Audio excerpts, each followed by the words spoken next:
ओम अज्ञानतिमिरान्धस्य ज्ञानाञ्जनशलाकया चक्षुरुन्मीलितं येन तस्मै श्रीगुरुवे नमः। श्रीचैतन्यमनोभीष्टं स्थापितं येन भूतले स्वयं रूपा गदा मह्यं ददाति स्वपदान्तिकं। वन्देऽहं श्रीगुरु श्रीयुतपदकमलं श्रीगुरुं वैष्णवांश्च श्रीरूपं साग्रजातं सहगण रघुनाथान्वितं तं सजीवं साद्वैतं सावधूतं परिजनसहितं कृष्ण चैतन्य देवं श्रीराधा कृष्ण पादान् सहगण ललिता श्रीविशाखान्वितां च। हे कृष्णा करुणा सिन्धु दीनबन्धो जगत्पदे गोपेश गोपिका कान्त राधा कान्त नमोऽस्तुते। तप्त काञ्चन गौराङ्गी राधे वृन्दावनेश्वरी वृषभानुसुते देवी प्रणमामि हरिप्रिये। वाञ्छाकल्पतरुभ्यश्च कृपा सिन्धुभ्य एव च पतितानां पावनेभ्यो वैष्णवेभ्यो नमो नमः। नमो विष्णुपादाय कृष्णप्रेष्ठाय भूतले श्रीमदे भक्तिवेदान्त स्वामिन्निति नामिने। नमस्ते सरस्वते देवे गौरवाणी प्रचारिणे निर्विशेष शून्यवादी पाश्चात्य देशधारिणे। जय श्री कृष्ण चैतन्य प्रभु नित्यानंद श्री अद्वैत गदाधर श्रीवासादि गौर भक्त वृंदा।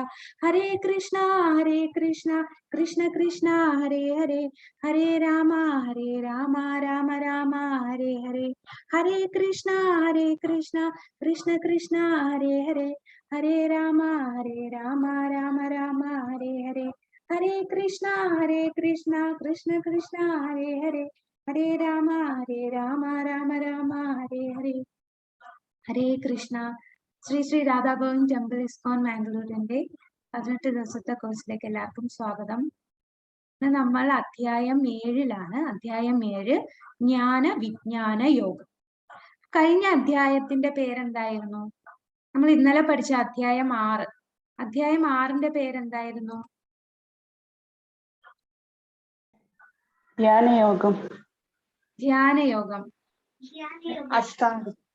അതെ, അഷ്ടാംഗയോഗം അല്ലെങ്കിൽ ധ്യാനയോഗം. അതെ, അഷ്ടാംഗയോഗം ധ്യാനയോഗം. അപ്പം ഭഗവാൻ അവിടെ ആദ്യത്തെ ചാപ്റ്റർ 3-ാമത്തെ അധ്യായം തൊട്ട് 6-ാമത്തെ അധ്യായം വരെ കർമ്മയോഗങ്ങളെ കുറിച്ചാണ് ഭഗവാൻ പറയുന്നത്. അതിൽ 6-ാമത്തെ അധ്യായത്തില് അഷ്ടാംഗയോഗം വഴി എങ്ങനെ പരമാത്മാവിലോട്ട് ലയിക്കാം എന്ന് പറഞ്ഞു. പക്ഷേ ആ അഷ്ടാംഗയോഗം ധ്യാനയോഗത്തിന്റെ അവസാനത്തെ ശ്ലോകത്തിൽ ഭഗവാൻ പറയുന്നുണ്ട്. എന്താണ് ഭഗവാൻ പറഞ്ഞതെന്ന് ഓർക്കുന്നുണ്ടോ? അവസാനത്തെ ശ്ലോകത്തിൽ എന്താ ഭഗവാൻ പറഞ്ഞത്? ഹരേ കൃഷ്ണ മാതാജി, എല്ലാത്തിനേക്കാട്ടിലും അത്യുത്തമം ഭക്തിയോഗമാണ്. ഹരിബോൽ. വഴി നമുക്ക് ഭഗവാനില് ബന്ധിക്കപ്പെടും. ഹരേ കൃഷ്ണ. അപ്പോൾ യേ യഥാമാം പ്രപദ്യന്തേ, യേ യഥാമാം പ്രപദ്യന്തേ, ആ ശ്ലോകം ആർക്കെങ്കിലും അറിയോ? ഒന്ന് ചൊല്ലാമോ?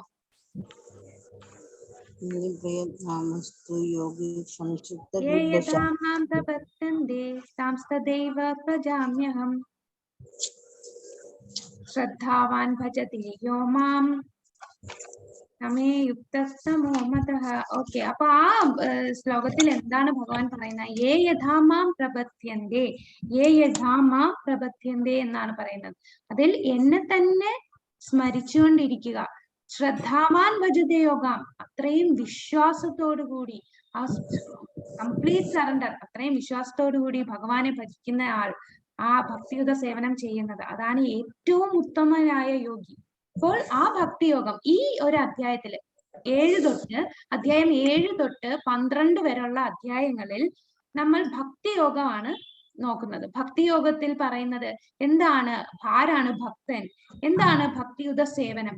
എങ്ങനെയാണ് നമുക്ക് ഭക്തിയുത സേവനം വഴി നമുക്ക് ഭഗവാനിൽ എത്തിച്ചേരാൻ കഴിയുക? ഇതെല്ലാമാണ് 7 തൊട്ട് 12 വരെയുള്ള അധ്യായങ്ങളിൽ ഭഗവാൻ പറയുന്നത്. അപ്പോൾ ഇതിലെ 7-ാമത്തെ അധ്യായം ജ്ഞാന വിജ്ഞാന യോഗം. അപ്പൊ അത് നമുക്ക് നോക്കാം. ജ്ഞാന വിജ്ഞാന യോഗം. അപ്പോൾ നമുക്ക് ഭഗവാനെ കുറിച്ച് കൂടുതൽ നമ്മൾ അറിയാൻ പോവുകയാണ്. ഭഗവാനെ കുറിച്ച് ശ്രീ ഭഗവാനുവാച മയ്യാസക്ത മനഃ പാർത്ഥ യോഗം യുഞ്ജന്മദാശ്രയഃ അസംശയം സമഗ്രം മാം യഥാ ജ്ഞാസ്യസി തത് ശൃണു. ശ്രീ ഭഗവാൻ പറഞ്ഞു, ഹേ കുന്തിപുത്ര, എന്നെ കുറിച്ചുള്ള പൂർണ്ണ ബോധത്തോടെ എന്നിൽ ആസക്തമായ മനസ്സോടുകൂടി യോഗം പരിശീലിക്കുന്നത് കൊണ്ട് സംശയങ്ങൾ നീങ്ങി എന്നെ പൂർണ്ണമായി അറിയാൻ കഴിയുന്നത് എങ്ങനെയെന്ന് പറയാം, കേൾക്കൂ. തത് ശൃണു, ഭഗവാൻ ഇവിടെ പറയുന്നത് നീ കേൾക്കൂ. എന്താണ് കേൾക്കാൻ പറഞ്ഞത്? ഹേ കുന്തിപുത്ര, എന്നെ കുറിച്ചുള്ള പൂർണ്ണ ബോധത്തോടെ എന്നിൽ ആസക്തമായ മനസ്സോടുകൂടി. എങ്ങനെ നമുക്ക് പൂർണ്ണ ബോധത്തോടെ എപ്പോഴും ഭഗവാനെ കുറിച്ച് നമുക്ക് ചിന്തിക്കാൻ എങ്ങനെ പറ്റും? ഭഗവാനെ കുറിച്ചുള്ള ആ ഒരു സംശയങ്ങളൊക്കെ എല്ലാം നീക്കി തരാൻ ഭഗവാൻ എല്ലാ അറിവും, നിനക്ക് പൂർണ്ണമായുള്ള അറിവുകളെല്ലാം തരാം, നീ കേൾക്കൂ എന്നാണ് പറയുന്നത്. അപ്പൊ ഭക്തിയുത സേവനത്തിൽ ആദ്യത്തത് ശ്രവണം. ശ്രവണം എന്ന് പറഞ്ഞാൽ എന്താണ്? നമ്മൾ കേൾക്കണം. ഭഗവാനെ കുറിച്ച് നമ്മൾ കൂടുതൽ കൂടുതൽ ശ്രവിക്കുകയാണ് വേണ്ടത്. 9 തരം ഭക്തിയുത സേവനങ്ങൾ നമ്മുടെ പ്രഹ്ലാദ മഹാരാജാവ് ശ്രീമദ് ഭാഗവതത്തിൽ 7ാമത്തെ ഖണ്ഡത്തിൽ പറയുന്നുണ്ട്. പ്രഹ്ലാദ് മഹാരാജാവിന്റെ പറഞ്ഞു കൊടുക്കുന്നതാണ് 9 വിധം ഭക്തിയുത സേവനങ്ങളുണ്ട്. ശ്രവണം, കീർത്തനം, വിഷ്ണു സ്മരണം, പാദസേവനം, അർച്ചനം, വന്ദനം, ദാസ്യം, സാഖ്യം, ആത്മനിവേദനം. അതിൽ ആദ്യം പറഞ്ഞിരിക്കുന്നതാണ് ശ്രവണം. നമ്മൾ കേൾക്കുകയാണ് വേണ്ടത്. നമ്മൾ ഹരേ കൃഷ്ണ മഹാമന്ത്രം ചൊല്ലുമ്പോൾ എങ്ങനെയാണ്? നമ്മൾ ആ മന്ത്രം കേൾക്കുകയാണ് വേണ്ടത്. അതും ഒരു ശ്രവണമാണ്. പിന്നെ കീർത്തനം, പിന്നെയാണ് നമ്മൾ കീർത്തനങ്ങൾ പാടുന്നത്. അപ്പൊ ഫസ്റ്റ് ശ്രവിക്കുകയാണ് വേണ്ടത്. ഇപ്പൊ പരീക്ഷിത് മഹാരാജാവും അവസാനം 7 നാളുകളേ ഉള്ളൂ മരണത്തിന് അടുത്ത് ഇരിക്കുകയാണ്. ആ 7 നാളുകളിൽ എന്താണ് പരീക്ഷിത് മഹാരാജാവ് ചെയ്തത്? എന്താണ് പരീക്ഷിത് മഹാരാജാവ് ആ സമയം ചെയ്തത്? 7 ദിവസത്തിനുള്ളിൽ തക്ഷകന്റെ കടിയേറ്റ് മരിക്കും എന്ന ശാപം കിട്ടിയപ്പോൾ ഹരേ കൃഷ്ണ എന്താണ് ഹരേ കൃഷ്ണ എന്താണ് പരീക്ഷിത് മഹാരാജാവ് ചെയ്തത്? അറിയാവുന്നവര് അൺമ്യൂട്ട് ചെയ്ത് പറഞ്ഞോളൂ. ഭാഗവതം വായിക്കല്ല, സപ്താഹം കേട്ട് ഭാഗവതത്തിനെ അറിയാൻ ശ്രമിച്ചു. അവിടെ കേൾക്കുകയാണ്. പരീക്ഷിത് മഹാരാജാവ് ഒന്നും ചെയ്തില്ല, കേൾക്കുകയാണ് ചെയ്തത്. ശ്രവണം, അതാണ് ഏറ്റവും ആദ്യത്തെ ഭക്തിയുത സേവനം. അത്രയും ഇമ്പോർട്ടന്റ് ആണ്. ശ്രവിക്കുക. നമ്മൾ ചെവിയിൽ കൂടെ കേട്ട് ഭഗവാനെ കുറിച്ച് കേട്ടാണ് നമ്മളുടെ മനസ്സിൽ ആ ഒരു വിശ്വാസവും ആ ഒരു ഭക്തിയും വളരുന്നത്. അവിടെ പരീക്ഷിത് മഹാരാജാവ് ഈ 7 ദിവസവും ശുകദേവ ഗോസ്വാമിയിൽ നിന്ന് ശ്രീമദ് ഭാഗവതം കേൾക്കുകയാണ് ചെയ്തത്. അതിന്റെ കൂടെ കുറെ ഡൗട്ട് വന്നപ്പോൾ അതെല്ലാം ചോദിച്ച് എല്ലാം ശ്രവിച്ചുകൊണ്ടാണ് ഇരുന്നത്. അപ്പം ശ്രവണം, ഇവിടെയും ഭഗവാൻ പറയുന്നത് നീ കേൾക്കൂ. എന്നെ കുറിച്ചുള്ള പൂർണ്ണബോധത്തോടെ എന്നിൽ ആസക്തമായ മനസ്സോടുകൂടി യോഗം എങ്ങനെ പരിശീലിക്കുമെന്ന് ഞാൻ പറഞ്ഞു തരാം, നീ കേൾക്കൂ എന്നാണ് ഭഗവാൻ പറഞ്ഞത്. ജ്ഞാനം തേ അഹം സവിജ്ഞാ നമിധം വക്ഷ്യാമ്യശേഷതഃ യജ്ഞാത്വാനേഹ ഭൂയോന്യ ജ്ഞാതവ്യമവശിഷ്യത്തെ. വൈഷയിക ജ്ഞാനത്തെയും അതീന്ദ്രിയ ജ്ഞാനത്തെയും ഞാൻ ഇനി പൂർണ്ണമായി വിശദീകരിച്ചു തരാം. അതറിഞ്ഞാൽ പിന്നെ നിനക്ക് വേറെ ഒന്നും അറിയേണ്ടതായിട്ടില്ല. അപ്പൊ ഇവിടെ ഭഗവാൻ പറയുകയാണ്, നിനക്ക് ഭഗവാന്റെ അതീന്ദ്രിയമായ ജ്ഞാനം, ആ ഒരു ട്രാൻസെൻഡന്റൽ നോളജ് എന്നാണ് അതീന്ദ്രിയമായ ജ്ഞാനവും അതുപോലെ ഭൗതികമായിട്ടുള്ള ജ്ഞാനവും എല്ലാം ഞാൻ നിനക്ക്, ഈ ഭൗതിക ലോകം എങ്ങനെ സൃഷ്ടിക്കപ്പെട്ടു, എല്ലാം ആരുടേതാണ്, ഇതൊക്കെ എങ്ങനെ ഉണ്ടായി, ഇതെല്ലാം ഞാൻ നിനക്ക് വിശദമായി പറഞ്ഞു തരാം. അതറിഞ്ഞാൽ പിന്നെ നിനക്ക് വേറെ ഒന്നും അറിയേണ്ടതായിട്ടില്ല. അതറിഞ്ഞാൽ നമ്മൾ പൂർണ്ണമായിട്ട് നമുക്കറിയാൻ പറ്റും ഭഗവാൻ സർവ്വ ദിവ്യോത്തമ പുരുഷൻ അത് കൃഷ്ണൻ തന്നെയാണെന്ന് അവിടുന്ന് തന്നെ നമുക്ക് മനസ്സിലാക്കാൻ കഴിയും. അപ്പൊ അതിന്റെ എല്ലാ കാര്യങ്ങളും വിശദീകരിച്ച് പറഞ്ഞു തരാം, എല്ലാ ജ്ഞാനവും ഞാൻ നിനക്ക് തരാം എന്ന് ഭഗവാൻ പറയുകയാണ്. മനുഷ്യാണാം സഹസ്രേഷു കശ്ചിദ്യത്തതി സിദ്ധയേ യതതാമഭി സിദ്ധാനാം കശ്ചിൻ മാം വേത്തി തത്വതഃ. ആയിരക്കണക്കിന് ആളുകളിൽ ചിലപ്പോൾ ഒരാൾ പൂർണ്ണത നേടാൻ ഉദ്യമിച്ചേക്കാം. അങ്ങനെ പൂർണ്ണത നേടിയവരിലും ഒന്നിലേറെ പേർ എന്നെ തികച്ചും അറിയുന്നതുമില്ല. അപ്പോൾ പൂർണ്ണത നേടുക, എന്താണ് പൂർണ്ണത നേടുക എന്ന് പറഞ്ഞാൽ, നമ്മുടെ ഈ ഭൗതിക ലോകത്തിൽ ഒരാൾ ജനിച്ചു കഴിഞ്ഞാൽ പൂർണ്ണത നേടുക എന്ന് പറഞ്ഞാൽ എന്താണ്? നമുക്കൊരു കുഞ്ഞുണ്ടായാൽ എന്താണ് അവനെ പൂർണ്ണതയിൽ എത്തിക്കുക, അതാണ് ഏതൊരു മാതാപിതാക്കളും ചെയ്യുന്നത്. നമ്മൾ ഈ ഒരു കാലഘട്ടത്തിൽ എല്ലാവരും പൂർണ്ണത എന്ന് ഉദ്ദേശിക്കുന്നത് എന്താണ്? ആ കുഞ്ഞ് ജനിച്ചു, അവന് വേണ്ട എല്ലാ കാര്യങ്ങളും ചെയ്തു, പിന്നെ അവനെ സ്കൂളിൽ ചേർത്തു, ഏറ്റവും പ്രസ്റ്റീജിയസ് ആയിട്ടുള്ള വലിയ സ്കൂളിൽ പഠിപ്പിക്കണം, എല്ലാത്തിനും അവൻ A+ വാങ്ങണം, അങ്ങനെ അവൻ പാസ്സാവണം. ഇതൊക്കെയാണ് അവർ പൂർണ്ണതയിൽ കാണുന്നത്. അതിനുശേഷം അവനെ എന്താണ് ഏറ്റവും വലിയ കോളേജിൽ പഠിപ്പിക്കണം. കോളേജിൽ പഠനം കഴിഞ്ഞിട്ട് 3 ലക്ഷം 4 ലക്ഷം രൂപ ശമ്പളം വാങ്ങിക്കുന്ന വലിയ കമ്പനിയിൽ അവൻ ജോലി ചെയ്യണം. ഇതൊക്കെയാണ് അവരുടെ പൂർണ്ണത. ആ ഒരു പൂർണ്ണതയിലാണ് മനുഷ്യൻ ചിന്തിക്കുന്നത്. അതിനുശേഷം വിവാഹം കഴിച്ചു, പിന്നെ അവർക്കും കുഞ്ഞുങ്ങളുണ്ടായി. ആ കുഞ്ഞിനെയും അതേ രീതിയിലാണ്. അതാണ് എല്ലാം തികഞ്ഞു എന്ന് മനുഷ്യൻ, നമ്മളുടെ ഈ ഭൗതിക ലോകത്തുള്ള മനുഷ്യർ എന്താ ചിന്തിക്കുന്നത്? അതാണ് ഏറ്റവും പൂർണ്ണത എന്ന്. പക്ഷെ അതാണോ പൂർണ്ണത? ഇവിടെ പൂർണ്ണത എന്ന് പറഞ്ഞാൽ എന്താണ്? എന്താണ് ശരിക്കുമുള്ള പൂർണ്ണത? എന്തായിരിക്കും ആ പൂർണ്ണത? ഭഗവാനെ അറിയാൻ ശ്രമിക്കുക. അതെ, ഹരേ കൃഷ്ണ. നമ്മൾ ഭഗവാനിൽ എത്തിച്ചേരുക, നമ്മൾ ഭഗവാന്റെ ധാമത്തിലെത്തുക. കാരണം ഇപ്പോൾ ഈ വിചാരിക്കുന്ന പൂർണ്ണതകളെല്ലാം എങ്ങനെയാണ്?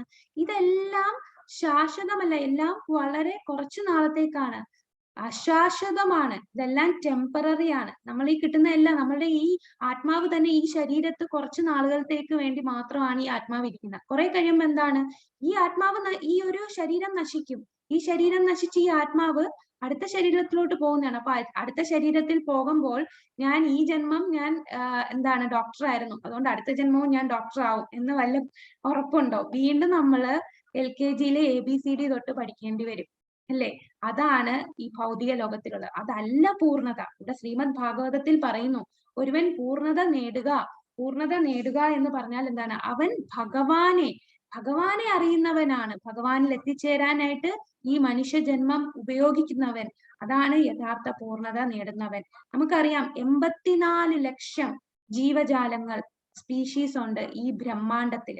84 ലക്ഷം എന്ന് പറയുമ്പോൾ കുറെ ജീവജാലങ്ങൾ സമുദ്രത്തിൽ വെള്ളത്തിലായിരിക്കും, കുറെ ജീവജാലങ്ങൾ കരയിൽ തന്നെ പക്ഷികളായിട്ടായിരിക്കും, ചെറിയ പ്രാണികളായിട്ടായിരിക്കും, ആനിമൽസ് മൃഗങ്ങളായിട്ടായിരിക്കും, നാൽക്കാലികൾ, പിന്നെ മനുഷ്യരായിട്ട്. 4 ലക്ഷമാണ് മനുഷ്യരുടെ ആ ഒരു ജീവജാലത്തിൽ. മനുഷ്യർ 4 ലക്ഷത്തിൽ പെടും. മനുഷ്യർ എന്ന് പറഞ്ഞാൽ നമ്മൾ മനുഷ്യർ മാത്രമല്ല, ഇവിടെ ഈ ബ്രഹ്മാണ്ടത്തിൽ തന്നെ 14 ലോകങ്ങളുണ്ട്. ആ ലോകങ്ങളിലുള്ളവ കുറെ അല്ലാത്ത മനുഷ്യന്മാരും ഉണ്ട്. അവരെല്ലാവരുടെ ചേർത്താണ് 4 ലക്ഷം മനുഷ്യർ. അപ്പോൾ എത്രയെത്ര ജന്മം, ഈ 84 ലക്ഷം യോനികൾ ഉള്ളതിൽ ഏറ്റവും എന്താണ് റെയർ ആയിട്ടാണ്, നമുക്ക് എപ്പോഴും കിട്ടുന്നതല്ല ഈ മനുഷ്യനായിട്ടുള്ള ഈ ജന്മം. ആ ഒരു ജന്മം നമ്മൾ എന്തിനാണ് ഉപയോഗിക്കേണ്ടത്? പൂർണ്ണതയിൽ എത്താൻ ഉപയോഗിക്കുക. ആ പൂർണ്ണത എന്ന് ഉദ്ദേശിക്കുന്നത് എന്താണ്? വലിയ കമ്പനി ജോലി കിട്ടുക, കുറെ പൈസ ഉണ്ടാക്കുക, അതാണോ പൂർണ്ണത? അല്ല, ഭഗവാനെ അറിയുക എന്നുള്ളതാണ് ഏറ്റവും വലിയ പൂർണ്ണത നേടുക എന്നുള്ളത്. കാരണം നമ്മളും മനുഷ്യരും ആനിമൽസ് ആയിട്ട് എന്താ ബന്ധം? നമ്മളും ആഹാരം കഴിക്കുന്നു, ആ മൃഗങ്ങളും ആഹാരം കഴിക്കുന്നു. നമ്മൾ കഴിക്കുമ്പം വലിയ പ്ലേറ്റും ടേബിളിലൊക്കെ ഇരുത്ത് വെച്ചാണ് കഴിക്കുന്നത്. പക്ഷെ ആ ഒരു നമുക്ക് കിട്ടുന്ന ആ സാറ്റിസ്ഫാക്ഷനേക്കാളും കൂടുതലാണ് ആ ഒരു മൃഗത്തിന്, അത് താഴെ കിടക്കുന്നതായിരിക്കും കഴിക്കുന്നത്, പക്ഷെ അതിന് കിട്ടുന്ന സാറ്റിസ്ഫാക്ഷൻ നമ്മളെക്കാളും കൂടുതലാണ്. അതും ഉറങ്ങുന്നു, നമ്മളും ഉറങ്ങുന്നു.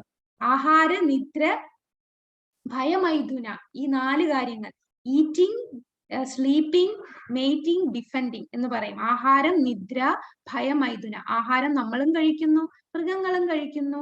നമ്മളും ഉറങ്ങുന്നു, മൃഗങ്ങളും ഉറങ്ങുന്നു. നമ്മളും അടുത്ത ജനറേഷനെ പ്രൊഡ്യൂസ് ചെയ്യുന്നു, മൃഗങ്ങളും അത് ചെയ്യുന്നു.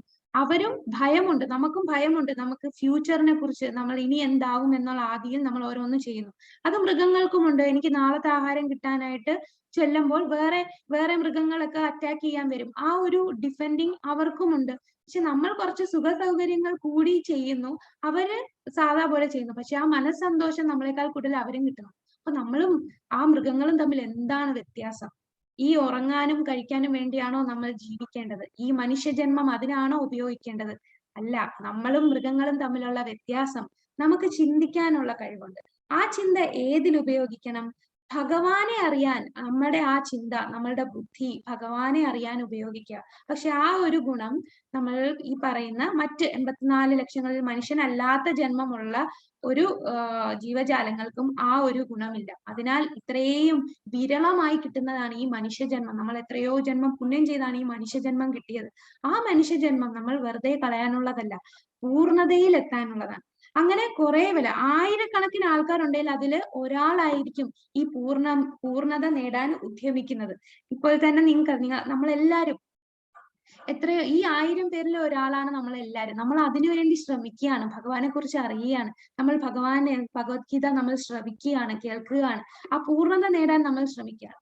പക്ഷെ അങ്ങനെ പൂർണ്ണത നേടിയവരിലും ഒന്നിലേറെ പേർ എന്നെ തികച്ചും അറിയുന്നില്ല. അത്രയും പാടാണ്. നമ്മൾ ഭഗവാനെ അറിഞ്ഞു എന്ന് വിചാരിച്ച് നമുക്ക് ഭഗവാനെ ആർക്കും അങ്ങനെ കംപ്ലീറ്റ് ആയിട്ട് മനസ്സിലാക്കാൻ കഴിയില്ല. അപ്പൊ ഭഗവാൻ തന്നെ പറയുന്നുണ്ട്, പൂർണ്ണത നേടിയവരിൽ ഒന്നിലേറെ പേർ എന്നെ തികച്ചും അറിയുന്നുമില്ല. അപ്പൊ ഈ ഒരു പടത്തിൽ കാണിച്ചിരിക്കുന്ന ഒരു മാരത്തോണിൽ പോകുമ്പോൾ 10,000 കണക്കിന് ലക്ഷക്കണക്കിന് ആൾക്കാര് പങ്കെടുക്കും. പക്ഷേ എന്നാൽ ആ ഒരു ഫിനിഷിംഗ് പോയിന്റിൽ എത്തുന്ന ആരാണ്? 1-2 ആൾക്കാരാണ്. ബാക്കിയുള്ളവർ കുറെ പേര് പകുതി വഴി വെച്ച് പോകും. ക്ഷീണിച്ച് അവരെ വിട്ടിട്ട് പോവുകയാണ്. അപ്പൊ പൂർണ്ണത നേടാൻ ഉദ്യമിക്കുന്ന ആയിരക്കണക്കിന് ആൾക്കാരുണ്ടെങ്കിലും അതിൽ ആയിരക്കണക്കിന് ആളിൽ ഒരാളായിരിക്കും പൂർണ്ണത നേടാൻ ശ്രമിക്കുന്നത്. അങ്ങനെയുള്ളവരിൽ തന്നെ ഒന്നിലേറെ പേർ എന്നെ തികച്ചും അറിയുന്നില്ല എന്ന് ഭഗവാൻ തന്നെ പറയുന്നു. ഇനി ഭഗവാന്റെ ഓരോ ശക്തികളാണ് പറയുന്നത്. ഭൂമിരഭോനലോ വായു ഖമ്മനോ ബുദ്ധിരേവച അഹങ്കാരൈതീയം മേ ഭിന്ന പ്രകൃതിരഷ്ടധ. എന്റെ ഭിന്നമായ ഭൗതിക പ്രകൃതി ഭഗവാന്റെ ഭിന്നമായ ഒരു ശക്തിയാണ്. ഭഗവാന്റെ ശക്തി തന്നെയാണ് ഭൗതിക പ്രകൃതി. എന്തൊക്കെ വെച്ചിട്ടാണ് നിർമ്മിച്ചിരിക്കുന്നത്? ഭൂമി, ജലം, അഗ്നി, വായു, ആകാശം. ഈ 5 എണ്ണം പഞ്ചഭൂതങ്ങളാണ്. ഭൂമി, ജലം, അഗ്നി, വായു, ആകാശം. പിന്നെ 3 എണ്ണം നമ്മള് സട്ടിൽ ബോഡി എന്ന് പറയും, സ്ഥൂല ശരീരത്തിൽ പെടുന്നതാണ്. മനസ്സ്, ബുദ്ധി, മിഥ്യാഹങ്കാരം. മൈൻഡ്, ഇന്റലിജൻസ്, ഫോൾസ് ഈഗോ എന്ന് പറയും. മനസ്സ്, ബുദ്ധി, മിഥ്യാഹങ്കാരം. അങ്ങനെ മൊത്തം എത്രയാണ്? 5ഉം 3ഉം 8 എണ്ണം. അങ്ങനെ 8 എണ്ണമാണ്. ഈ 8 എണ്ണം അടങ്ങുന്നതാണ് ഭഗവാന്റെ തന്നെ ഭിന്നമായ ശക്തിയായ ഭൗതിക പ്രകൃതി. ഈ ഭൗതിക പ്രകൃതി ഭൂമി, ജലം, അഗ്നി, വായു, ആകാശം, മനസ്സ്, ബുദ്ധി, മിഥ്യാഹങ്കാരം ഇതെല്ലാം ചേർന്നാണ് ഈ ഭൗതിക പ്രകൃതിയിൽ മൊത്തം. ഇത് കൂടാതെ ബാക്കിയുള്ള കുറെ കാര്യങ്ങൾ ചേർന്ന് 24 മൂലകങ്ങൾ ചേർന്നാണ് ഭൗതിക പ്രകൃതിയിലുള്ളത്. ഈ 24 എണ്ണവും ഭഗവാൻ ഇല്ലാന്നുണ്ടെങ്കിൽ അതെല്ലാം ജഡവസ്തുവാണ്. അപ്പോൾ ഇവിടെ ഭഗവാൻ പുരുഷ അവതാരമായ മഹാവിഷ്ണു, അതായത് കാരണോദകശായി വിഷ്ണു, ക്ഷീരോദകശായി വിഷ്ണു, ഗർഭോദകശായി വിഷ്ണു, ഇങ്ങനെ 3 ഭഗവാന്റെ തന്നെ പുരുഷാവതാരമായി ഈ 3 അവതാരങ്ങൾ എടുത്താണ് ഭഗവാൻ ഈ ഭൗതിക പ്രകൃതിയെ നിർമ്മിക്കുന്നത്. അപ്പൊ നമുക്ക് അതൊന്ന് നോക്കാം. നമുക്ക് ഗോലോക ചാർട്ട് നിങ്ങൾ കണ്ടിട്ടുണ്ടായിരുന്നോ? ഗോലോക ചാർട്ട് മാതാജി നേരത്തെ കാണിച്ചിട്ടുണ്ടോ? ഇല്ലല്ലോ. കാണിച്ചു തരാം. ഹരേ കൃഷ്ണ. അപ്പൊ നമുക്ക് ഗോലോക ചാർട്ട് ഒന്ന് നോക്കാം. ഭഗവാന്റെ ഭിന്നമായ ആ ഒരു പ്രകൃതി എന്തൊക്കെയാണ്? ഞാനിപ്പോ ഈ പിക്ചർ കാണുന്നുണ്ടല്ലോ അല്ലെ? ഇപ്പൊ ഒരു പടം കാണിച്ചേക്കുന്ന കാണുന്നുണ്ടോ? അപ്പോൾ ഇത് ശ്രീമദ് ഭാഗവതത്തിൽ നിന്നും പല പുരാണങ്ങളിലും ചേർന്ന് ഒരു പിക്ചറൈസേഷൻ ചെയ്തതാണ് ഭഗവാന്റെ ധാമങ്ങൾ എന്താണ്. അപ്പൊ ഇവിടെ നമുക്ക് കാണാം ഈ താഴെയുള്ള ലോകം, ഈ നീല കളറിന് താഴെ ഇവിടെയാണ് ഭഗവാൻ പുരുഷാവതാരമായ കാരണോദകശായി വിഷ്ണു. ഇവിടെ എഴുതിയിട്ടുണ്ട് കാരണോദകശായി വിഷ്ണു. കാരണോദകശായി വിഷ്ണു ആണ് നമ്മളുടെ മഹാവിഷ്ണുവിന്റെ ശരീരത്തിന്റെ രോമകൂപങ്ങൾക്കിടയിൽ കൂടെ കോടാനുകോടി ബ്രഹ്മാണ്ടങ്ങൾ വരികയാണ്. ഈ ഗോൾഡൻ കളറിൽ, ഈ സ്വർണ്ണ കളറിലുള്ള ഓരോ അണ്ഡങ്ങൾ, ഇതാണ് ബ്രഹ്മാണ്ടങ്ങൾ. അങ്ങനെ കോടാനുകോടി ബ്രഹ്മാണ്ടങ്ങൾ ഭഗവാൻ ശ്വാസോച്ഛ്വാസം ചെയ്യുമ്പോൾ ഇങ്ങനെ ശ്വാസം എടുക്കുകയും ശ്വാസം വലിക്കുകയും ശ്വാസം വിടുകയും, ശ്വാസം വിടുമ്പോഴാണ് ഭഗവാന്റെ കാരണോദകശായി വിഷ്ണുവിന്റെ ശരീരത്തിൽ നിന്നും ഇങ്ങനെ ബ്രഹ്മാണ്ടങ്ങൾ ഉണ്ടാവുന്നത്. ഇതിൽ ഒരു ബ്രഹ്മാണ്ടത്തിലാണ് നമ്മളെല്ലാം താമസിക്കുന്നത്. അനേകം കോടിക്കണക്കിന് ബ്രഹ്മാണ്ടങ്ങളിൽ ഒരു ബ്രഹ്മാണ്ടമാണ് ഈ കാണിച്ചേക്കുന്നത്. ഈ ഒരു വട്ടത്തിലുള്ളതാണ് ഒരു ബ്രഹ്മാണ്ടം. ആ ബ്രഹ്മാണ്ടം എങ്ങനെയാണ്? ഇതെല്ലാം മെറ്റീരിയൽ വേൾഡ്, അത് ഭൗതിക പ്രകൃതിയിലാണ് ഇതെല്ലാം വരുന്നത്. ഈ ബ്രഹ്മാണ്ടം എന്താണ്? ഭൂമി, earth, water, fire, air, ether. അതായത് ഭൂമി, ജലം, അഗ്നി, വായു, ആകാശം. അതുകൂടാതെ മിഥ്യാഹങ്കാരം, പിന്നെ മഹത്വത്വം, മിഥ്യാഹങ്കാരം, മൈൻഡ്, ഇന്റലിജൻസ്, ഫോൾസ് ഈഗോ. മനസ്സ്, ബുദ്ധി, വിദ്യാഹങ്കാരം ഇതെല്ലാം ചേർന്നുള്ള മൂലകങ്ങൾ ചേർന്നാണ് നമ്മളെ ഈ ഭൗതിക പ്രകൃതി. അതില് ഒരു ബ്രഹ്മാണ്ടം. ഈ ഒരു ബ്രഹ്മാണ്ടത്തിന്റെ അകത്ത് ഈ ബ്രഹ്മാണ്ടം ശരിക്കും ഒരു ജഡം പോലെയാണ് ഇരിക്കുന്നത്. പക്ഷെ അതിന് ജീവൻ വരുത്താൻ എന്ത് വേണം? ഭഗവാൻ ഉണ്ടെങ്കിലേ അവിടെ ജീവൻ വരും. ഭഗവാൻ ഇത് നിർമ്മിച്ചു. പിന്നെ ഭഗവാൻ ഈ ഗർഭോദകശായി വിഷ്ണുവായിട്ട് ഈ ബ്രഹ്മാണ്ടത്തിന്റെ അകത്ത് കയറുകയാണ്. ഇതുപോലെ എല്ലാ ബ്രഹ്മാണ്ടങ്ങളിലും ഈ കോടാനുകോടി ബ്രഹ്മാണ്ടങ്ങളിലെല്ലാം കാരണോദകശായി വിഷ്ണു പിന്നീട് എന്താണ്? ഗർഭോദകശായി വിഷ്ണുവായിട്ട് മാറി ഓരോ ബ്രഹ്മാണ്ടത്തിന്റെയും അകത്ത് കയറുകയാണ്. അതാണ് ഈ കാണിച്ചിരിക്കുന്നത്. ഈ ഗർഭോദകശായി വിഷ്ണുവിന്റെ നാഭിയിൽ നിന്നാണ് താമര വരുന്നത്. നമ്മള് പത്മനാഭനെ അറിയില്ലേ? പത്മനാഭൻ എന്ന് പറയുന്നതാണ് ശരിക്കും ഈ ഗർഭോദകശായി വിഷ്ണു. അവിടെ ലക്ഷ്മി ദേവി കാൽപാദം തടവിയാണ് ഇരിക്കുന്നത്. അവിടെയാണ് ലക്ഷ്മി ദേവിയുടെ സാമീപ്യമുണ്ട്. ഇവിടെ കാരണോദകശായി വിഷ്ണു ഇരിക്കുമ്പോൾ അവിടെ ലക്ഷ്മി ദേവി ഉണ്ടാവില്ല.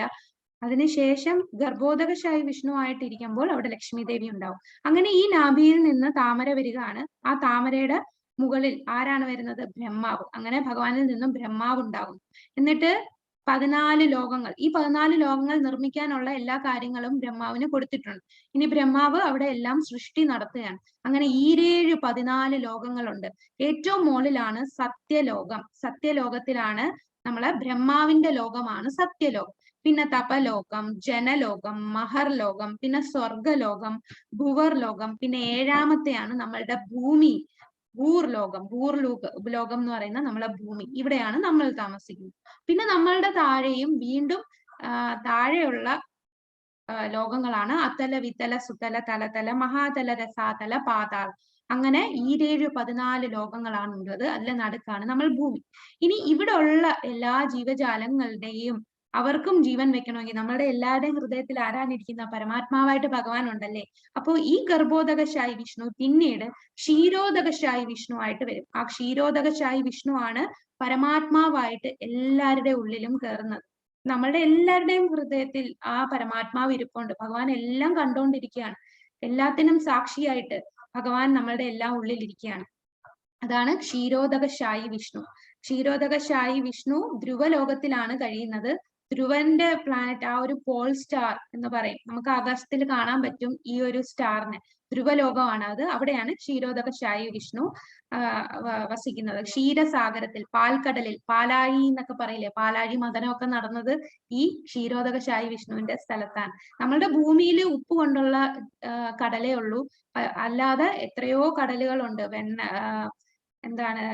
വെണ്ണ കൊണ്ടുള്ള കടൽ, അങ്ങനെ പല പല കടലുകളുണ്ട്. അത് കുറെ ഡീറ്റെയിൽഡ് ആയിട്ട് നമ്മളെ ശ്രീമദ് ഭാഗവതത്തിൽ 5ാമത്തെ കാൻഡോയിൽ പറയുന്നുണ്ട്.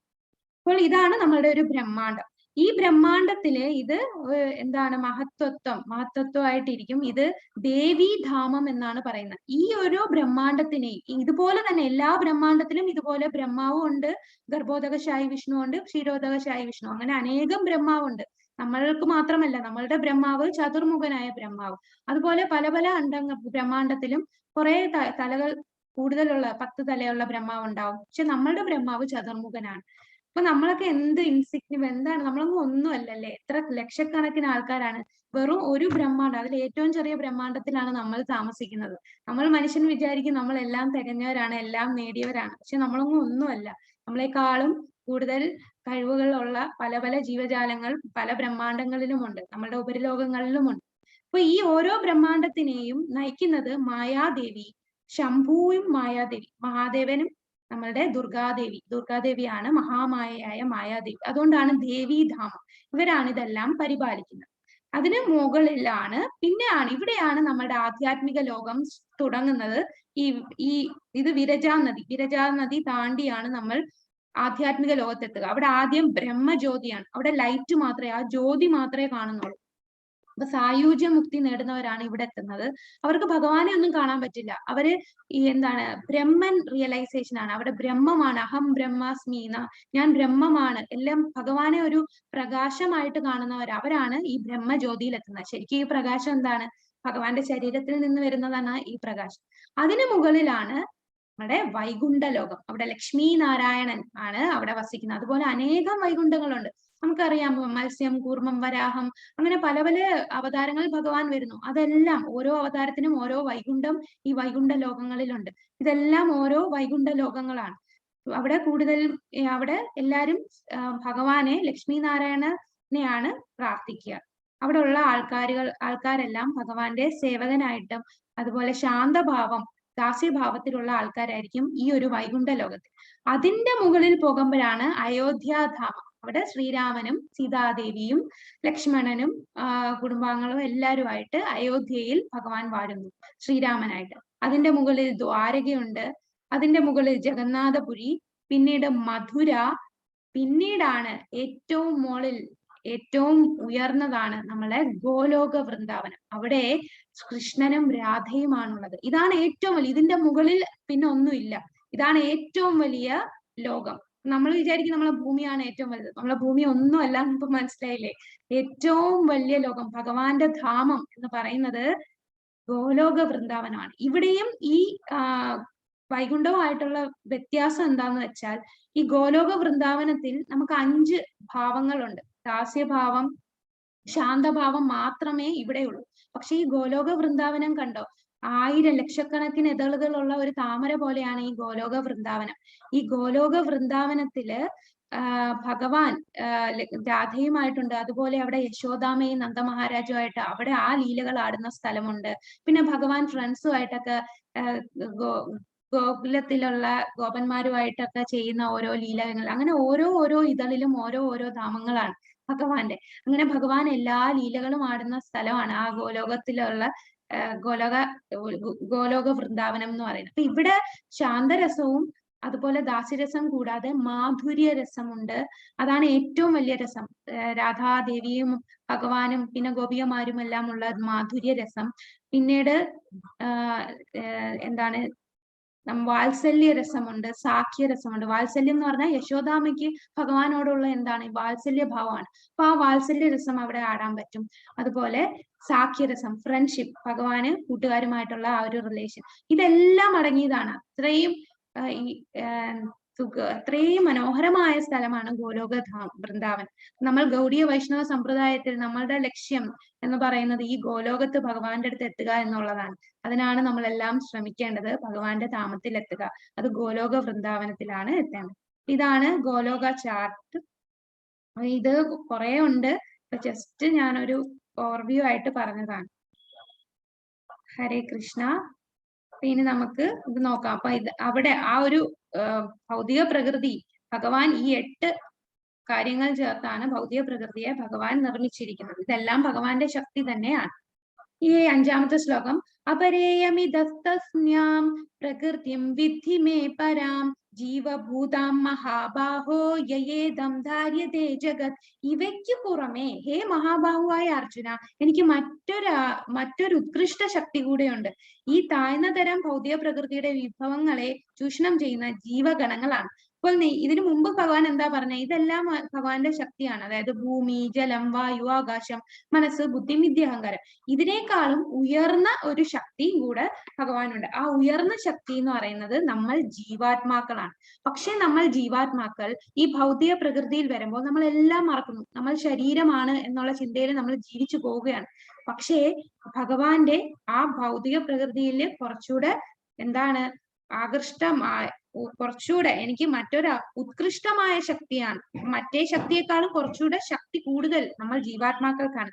നമ്മളെ ജീവാത്മാക്കൾക്ക് ആ ഒരു കഴിവുണ്ട്. നമുക്ക് ഭഗവാനെ അറിയണം, നമ്മൾ ആത്മാവാണെന്ന് മനസ്സിലാക്കി ഭഗവാനിലെത്താൻ ശ്രമിക്കണം. ആ ഒരു ശക്തി നമുക്കുണ്ട്.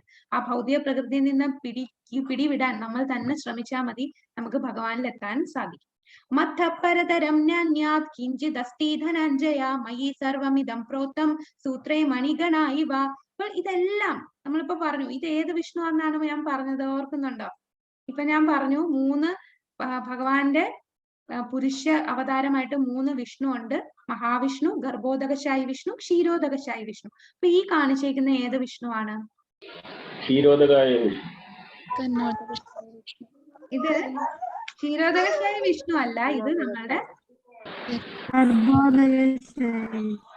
അല്ല, ഇത് മഹാവിഷ്ണുവാണ്. മഹാവിഷ്ണുവാണ് കാരണോദകശായി വിഷ്ണു. കാരണസാഗരം എന്ന് പറയുമ്പോൾ ഭഗവാന്റെ ശരീരത്തിൽ നിന്ന് കണ്ടോ ഓരോ ബ്രഹ്മാണ്ടങ്ങൾ വരുവാണ്. ആ ബ്രഹ്മാണ്ടത്തിന്റെ അകത്ത് ഈ അനന്തന്റെ പുറത്ത് കിടക്കുന്ന നാഭിയിൽ താമരയുള്ളതാണ് ഗർഭോദകശായി വിഷ്ണു.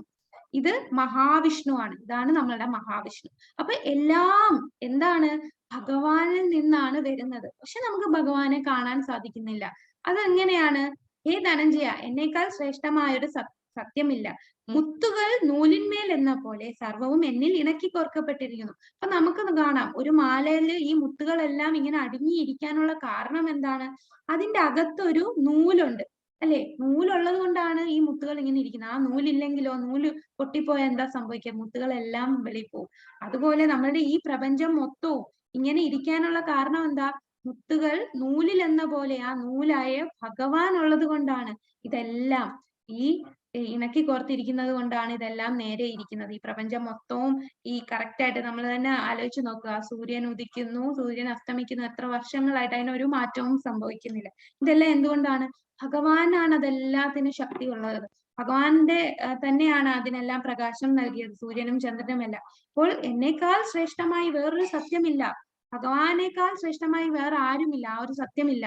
അത് നമുക്ക് പക്ഷെ നൂല് കാണാൻ പറ്റാത്തതുപോലെ നമുക്കത് മനസ്സിലാകാത്തതാണ്.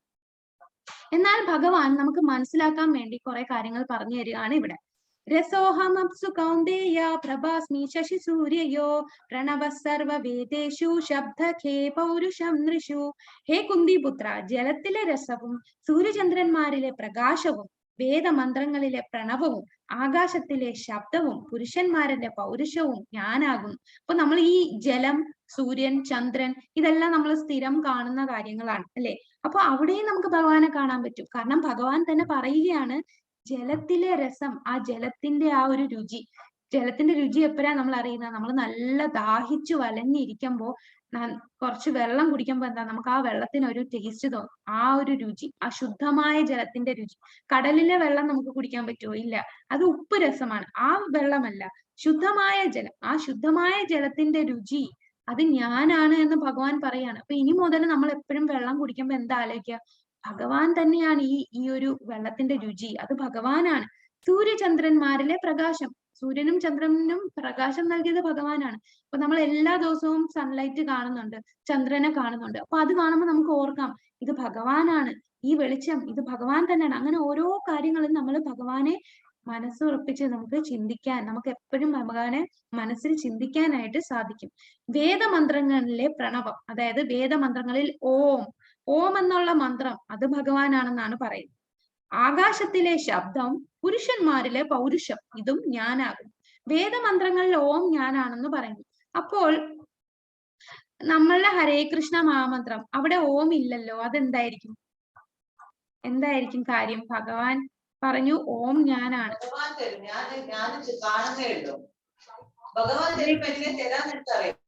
ഹരേ കൃഷ്ണ. എന്താണ് വേദമന്ത്രങ്ങളിലെ ഓം ഞാനാണ്, പക്ഷെ നമ്മൾ ചൊല്ലാനുള്ള യുഗധർമ്മം ഹരേ കൃഷ്ണ മഹാമന്ത്രം ചൊല്ലുക എന്നുള്ളതാണ്. പിന്നെ എന്തുകൊണ്ടാണ് ഹരേ കൃഷ്ണ മഹാമന്ത്രത്തിൽ ഓം ഇല്ലാത്തത്? ഹരേ കൃഷ്ണ തന്നെ പൂർണ്ണമാണ്. ഓം കൃഷ്ണനാണ്. ഹരേ കൃഷ്ണ, ഹരി ബോൽ. അതെ, കൃഷ്ണൻ. നമ്മൾ ഹരേ കൃഷ്ണ, ഹരേ കൃഷ്ണ, കൃഷ്ണ കൃഷ്ണ ഹരേ ഹരേ 4 വട്ടം കൃഷ്ണൻ പറയുന്നു. കൃഷ്ണൻ എന്നുള്ള നാമമുണ്ട്, പിന്നെ ഓമിന്റെ ആവശ്യം വരുന്നില്ലല്ലോ. അപ്പോൾ ഭഗവാൻ ആ നാമത്തിൽ ഭഗവാൻ, പിന്നെ ഭഗവാൻ സ്വയം തന്നതാണ് ചൈതന്യ മഹാപ്രഭുവായിട്ട്. ഓമിനേക്കാളും ശക്തി കൃഷ്ണൻ തന്നെയാണ്. ആ ഓം, കൃഷ്ണൻ എന്നുള്ള വാക്ക് പറഞ്ഞാൽ മതി, നമ്മൾ ബാക്കി എല്ലാ മന്ത്രങ്ങളും ചൊല്ലുന്നതിന് എത്രയോ മടങ്ങ് ശക്തിയാണ് ഭഗവാന്റെ നാമം ചൊല്ലുക എന്നത്. യേ ചൈവ സാത്വികാ ഭാവാ രാജസാസ്താമസാശ്ചര്യേ മത്തയേ വേതി താൻ വിദ്ധി നത്വഹം തേഷു മേതേ മായി. സാത്വികം 3 തരം ഗുണങ്ങളാണുള്ളത്: സത്വഗുണം, രജോ ഗുണം, തമോ ഗുണം. അപ്പൊ സാത്വികങ്ങളും രാജസങ്ങളും താമസങ്ങളുമായ എല്ലാ അവസ്ഥകളും എന്റെ ശക്തിയുടെ ബഹിസ്ഫുരണകളാണ്. ഒരർത്ഥത്തിൽ അവയെല്ലാം ഞാൻ തന്നെയാണ്. എങ്കിലും ഞാൻ അവയ്ക്ക് അധീനനല്ല, ഞാൻ ഭൗതിക ഗുണങ്ങൾക്ക് അധീനനല്ല, മറിച്ച് അവയെല്ലാം എന്നിൽ നിലകൊള്ളുന്നു. നമ്മൾ എല്ലാവരും 3 പേരുടെ കൺട്രോളിലാണ്: സത്വഗുണം, രജോ ഗുണം, തമോ ഗുണം. ഇതിനകത്ത് ഈ ഒരു പടത്തിൽ കാണാം 3 പേര് നമ്മളെ നൂലിൽ വെച്ച് വലിക്കുന്നല്ലേ. അപ്പൊ നമ്മൾ ഈ 3 ഗുണത്തിൽ പെടും എപ്പോഴും. സാധാരണ രാവിലെയൊക്കെ ആകുമ്പോൾ നമുക്ക് കുറച്ച് സത്വഗുണമായിരിക്കും, പിന്നെ നമുക്ക് ജോലിക്കൊക്കെ പോയി തുടങ്ങുമ്പോൾ നമ്മൾ രജോ ഗുണത്തിൽ വരും, പിന്നെ രാത്രിയൊക്കെ ആകുമ്പോൾ നമ്മൾ തമോ ഗുണത്തിൽപ്പെടും. അപ്പൊ ഏതേലും ഒരു 3 ഗുണങ്ങൾ നമുക്ക് എപ്പോഴും കാണും. അപ്പൊ ഈ 3 ഗുണങ്ങൾ ഭഗവാന്റെ തന്നെ ശക്തിയാണ്. എന്നാൽ ഭഗവാൻ അതിന് അധീനനല്ല. ഭഗവാനാണ് ഇതെല്ലാം കൺട്രോൾ ചെയ്യുന്നത്. ഈ 3 ഗുണങ്ങളും ഭഗവാൻ തന്നെയാണ് കൺട്രോൾ ചെയ്യുന്നത്. ഭഗവാൻ ഭൂമിയിൽ അവതരിച്ചപ്പോഴും ഈ 3 ഗുണങ്ങൾ ഒരിക്കലും ഭഗവാനെ പിടിപെട്ടിട്ടില്ല. ഞാൻ ഭൗതിക ഗുണങ്ങൾക്ക് അധീനനല്ല, ഭഗവാൻ ഒരിക്കലും ഇതിന് അധീനനല്ല, മറിച്ച് അവയെല്ലാം എന്നിൽ നിലകൊള്ളും. അപ്പൊ ഭഗവാനാണ് ഈ 3 ഗുണങ്ങളെയും കൺട്രോൾ ചെയ്യുന്നത്. നമ്മളെ ആര് കൺട്രോൾ ചെയ്യും? ഈ 3 ഗുണങ്ങൾ നമ്മളെ കൺട്രോൾ ചെയ്യുകയാണ് ചെയ്യുന്നത്. അപ്പൊ ഇത് നല്ല ശക്തമാണ് ഈ 3 ഗുണങ്ങൾ. ഈ 3 ഗുണങ്ങളിൽ നിന്ന് വെളി പോയാലേ നമുക്ക് ഭഗവാനിൽ എത്താൻ സാധിക്കുകയുള്ളൂ. ത്രിഭിർഗുണമയേർഭാവൈ തേഭി സർവമിദം ജഗത് മോഹിതം നാഭിജാനാതി മാമേധ്യ പരമവ്യയം. ത്രിഗുണങ്ങളാൽ സത്വം, രജസ്, തമസ്, ഇതാണ് ത്രിഗുണങ്ങൾ. വ്യാമോഹിതമായ ഈ ലോകം ഇവയ്ക്ക് അധീനവും അവ്യയവുമായ എന്നെ അറിയുന്നില്ല. അപ്പൊ നമ്മൾ ഈ ഗുണങ്ങളിൽ പെട്ടിരിക്കുന്നത് കൊണ്ട്, സത്വരജ തമോ ഗുണത്തിൽ പെട്ടിരിക്കുന്നത് കൊണ്ട്, ഈ ഭൗതിക പ്രകൃതിയുടെ പിടിയിൽ പെട്ടതുകൊണ്ട് നമ്മൾ ഭഗവാനെ അറിയുന്നില്ല. നമ്മൾ ഈ ഭൗതിക പ്രകൃതിക്ക് വെളിയിലെത്തണം, എന്നാലേ നമുക്ക് ഭഗവാനെ അറിയാൻ സാധിക്കൂ. അതാണ് ഇതിൽ നമ്മൾ വ്യാമോഹപ്പെട്ടിരിക്കുകയാണ്. ഇതിൽ വ്യാമോഹപ്പെട്ടത് കൊണ്ട് നമ്മളെല്ലാം ഇതിനധീനമായി പോയി, ഈ 3 ഗുണങ്ങൾക്ക് അധീനനായി പോയി. അതുകൊണ്ട് നമ്മൾ എന്താണ്, ഭഗവാനെ കുറിച്ച് അറിയാൻ സാധിക്കുന്നില്ല. ദൈവീഹേഷ ഗുണമയീ മമ മായാ ദുരത്യയാ മാമേവയേ പ്രപദ്യന്തേ മായാമേതാം തരന്തിരേ. 3 പ്രകൃതി ഗുണങ്ങൾ അടങ്ങിയ എന്റെ ദിവ്യശക്തിയെ അതിജീവിക്കുക എളുപ്പമല്ല. ഈ സത്വ രജസ് തമോ ഗുണങ്ങളെ നിന്ന് രക്ഷപ്പെടുക എന്ന് പറയുന്നത് അത്ര എളുപ്പമുള്ള കാര്യമല്ല. അതെന്താണ്? എന്നാൽ എനിക്കായി സ്വയം സമർപ്പിക്കുന്നവർക്ക് അത് നിഷ്പ്രയാസം സാധിക്കും. ആർക്ക് മാത്രമേ ഇതിൽ നിന്ന് രക്ഷപ്പെടാൻ കഴിയൂ? നമുക്ക് ഇതിൽ നിന്ന് രക്ഷപ്പെടാൻ കഴിയുന്നത് ഭഗവാനിൽ സ്വയം സമർപ്പിക്കുന്നവർക്ക്, സർവം കൃഷ്ണൻ അർപ്പിച്ച് ജീവിക്കുന്നവർക്ക്, ഭഗവാനെ തന്നെ എപ്പോഴും മനസ്സിൽ വിചാരിച്ച് ഭഗവാന് വേണ്ടി ഈ കർമ്മങ്ങൾ ചെയ്ത് ജീവിക്കുന്നവർക്ക് മാത്രമേ ഇതിനെ അതിജീവിക്കാൻ കഴിയൂ. ഈ 3 ഗുണങ്ങളും നമ്മൾ 14ാമത്തെ അധ്യായത്തിൽ ഡീറ്റെയിൽഡ് ആയിട്ട് പഠിക്കുന്നുണ്ട്. സത്വഗുണം, രജോ ഗുണം, തമോ ഗുണം. അപ്പൊ ഒരു ചാപ്റ്റർ, ഒരു അധ്യായം തന്നെ ഈ 3 ഗുണങ്ങളുണ്ട്. അതുകൊണ്ട് അത് നമുക്ക് കൂടുതൽ അറിയാൻ സാധിക്കും. എന്താണ് ഈ 3 ഗുണങ്ങൾ? 3 ഗുണങ്ങളിൽ പെടുമ്പോൾ നമ്മളുടെ സ്വഭാവം എങ്ങനെയായിരിക്കും, നമ്മൾ ചെയ്യുന്ന കാര്യങ്ങൾ എന്താണ്, അതെല്ലാം ഡീറ്റെയിൽഡ് ആയിട്ട് തന്നെ ഭഗവാൻ 14ാം അധ്യായത്തിൽ പറയും. നമാം ദുഷ്കൃതിനോ മൂഢ പ്രപദ്യന്തേ നരാധമാ മായയാ ബഹിർദാജ്ഞാന ആസുരം ഭാവമാശ്രിത. ഇനി നമുക്കറിയാം ഭഗവാൻ ഇതെല്ലാം നിർമ്മിച്ചു. എന്നിട്ട് എന്തുകൊണ്ട് എത്ര പേര് ഭഗവാൻ കൃഷ്ണനാണ് സർവ്വദിവ്യോത്തമ പുരുഷൻ എന്ന് മനസ്സിലാക്കുന്നു? നമ്മൾ തന്നെ, നിങ്ങൾക്ക് തന്നെ മനസ്സിലാവും. നിങ്ങളുടെ കുറെ സുഹൃത്തുക്കളടുത്തോ ബന്ധുക്കളടുത്തോ ഒക്കെ പറഞ്ഞു ഭഗവാൻ കൃഷ്ണനാണ് വലുതെന്ന് പറഞ്ഞാൽ അവരെന്ത് പറയും? പിന്നെ കൃഷ്ണൻ വലുതാന്ന് ആര് പറഞ്ഞു? അതിനേക്കാളും വലുതല്ല. അപ്പൊ മഹാദേവനല്ലേ, അപ്പൊ ദേവിയല്ലേ? ചിലർ പറയും ഇതെല്ലാം ചുമ്മാ പറയുന്നതാണ്, ഇങ്ങനെ ദേവന്മാരൊന്നും ഇല്ല, ഇതൊക്കെ ഓരോരുത്തരുടെ ഓരോ വിശ്വാസമാണ്. അപ്പൊ പല റിലിജിയനിലുള്ള ആൾക്കാരുണ്ട്, ഇതിലൊന്നും ഒരു അർത്ഥമില്ല, അങ്ങനെയൊക്കെ പറയുന്ന ആൾക്കാരുണ്ട്. അതെന്തുകൊണ്ടാണ്? അപ്പൊ ഭഗവാൻ അതിനെക്കുറിച്ചും പറയുന്നു. ദുഷ്കൃതരായ മൂഢന്മാരും മനുഷ്യാധമന്മാരും മായയാൽ അപഹരിക്കപ്പെട്ട ജ്ഞാനത്തോടു കൂടിയവരും നിരീശ്വരരുമായ എന്നെ ശരണം പ്രാപിക്കുന്നില്ല. അപ്പൊ 4 തരം ആൾക്കാര് ഭഗവാനിൽ ശരണം പ്രാപിക്കില്ല. ആ 4 തരം ആൾക്കാരാണ് മൂഢന്മാർ, നരാധമന്മാർ അതായത് മനുഷ്യാധമന്മാർ, മായയിൽ അപഹരിക്കപ്പെട്ടവർ, പിന്നെ 4ാമത്തത് ആസുരിക സ്വഭാവമുള്ള നിരീശ്വരവാദികളാണ്. അങ്ങനെ 4 തരം ആൾക്കാർ എന്നിൽ ശരണം പ്രാപിക്കില്ല എന്ന് ഭഗവാൻ തന്നെ പറഞ്ഞു. മൂഢന്മാരെന്ന് പറഞ്ഞാൽ ആരാന്നറിയോ? നമുക്ക് തന്നെ അറിയാം, നമ്മളെ സമൂഹത്തിൽ കൂടുതൽ പേര് മൂഢന്മാരാണ്. അവര് രാവും പകലും കഷ്ടപ്പെട്ട് ജോലി ചെയ്യുന്നു, അവരുടെ ശരീരം നോക്കാതെ. എല്ലാം എന്തിനു വേണ്ടിയാ ഈ ജോലി ചെയ്യുന്നത്? നിങ്ങൾ തന്നെ ആലോചിച്ച് നോക്കുക. നമ്മൾ എന്തിനാണ് ഈ കഷ്ടപ്പെട്ട് ജോലി ചെയ്യുന്ന? ആർക്ക് വേണ്ടിയാണ്? എന്തിനു വേണ്ടിയാണ്? ഒന്ന് പറയോ, എന്തിനു വേണ്ടിയാണ് നമ്മൾ ഈ ജോലി ചെയ്യുക? പറഞ്ഞോളൂ. നമ്മുടെ കുടുംബത്തിന് വേണ്ടിയിട്ട് നമ്മൾ കഷ്ടപ്പെടും. കുടുംബത്തിന് വേണ്ടി കഷ്ടപ്പെടുന്നു. അപ്പൊ കുടുംബത്തിന് എന്ത് കിട്ടാൻ വേണ്ടിയാണ് നമ്മൾ ഈ കഷ്ടപ്പെടുന്നത്? പൈസ. അതാണ് നമ്മൾ പറഞ്ഞു വരുന്നത്. അതായത് നമ്മൾ എന്തിനാണ് ഈ കഷ്ടപ്പെടുന്നത്? നമുക്ക് പണം വേണം.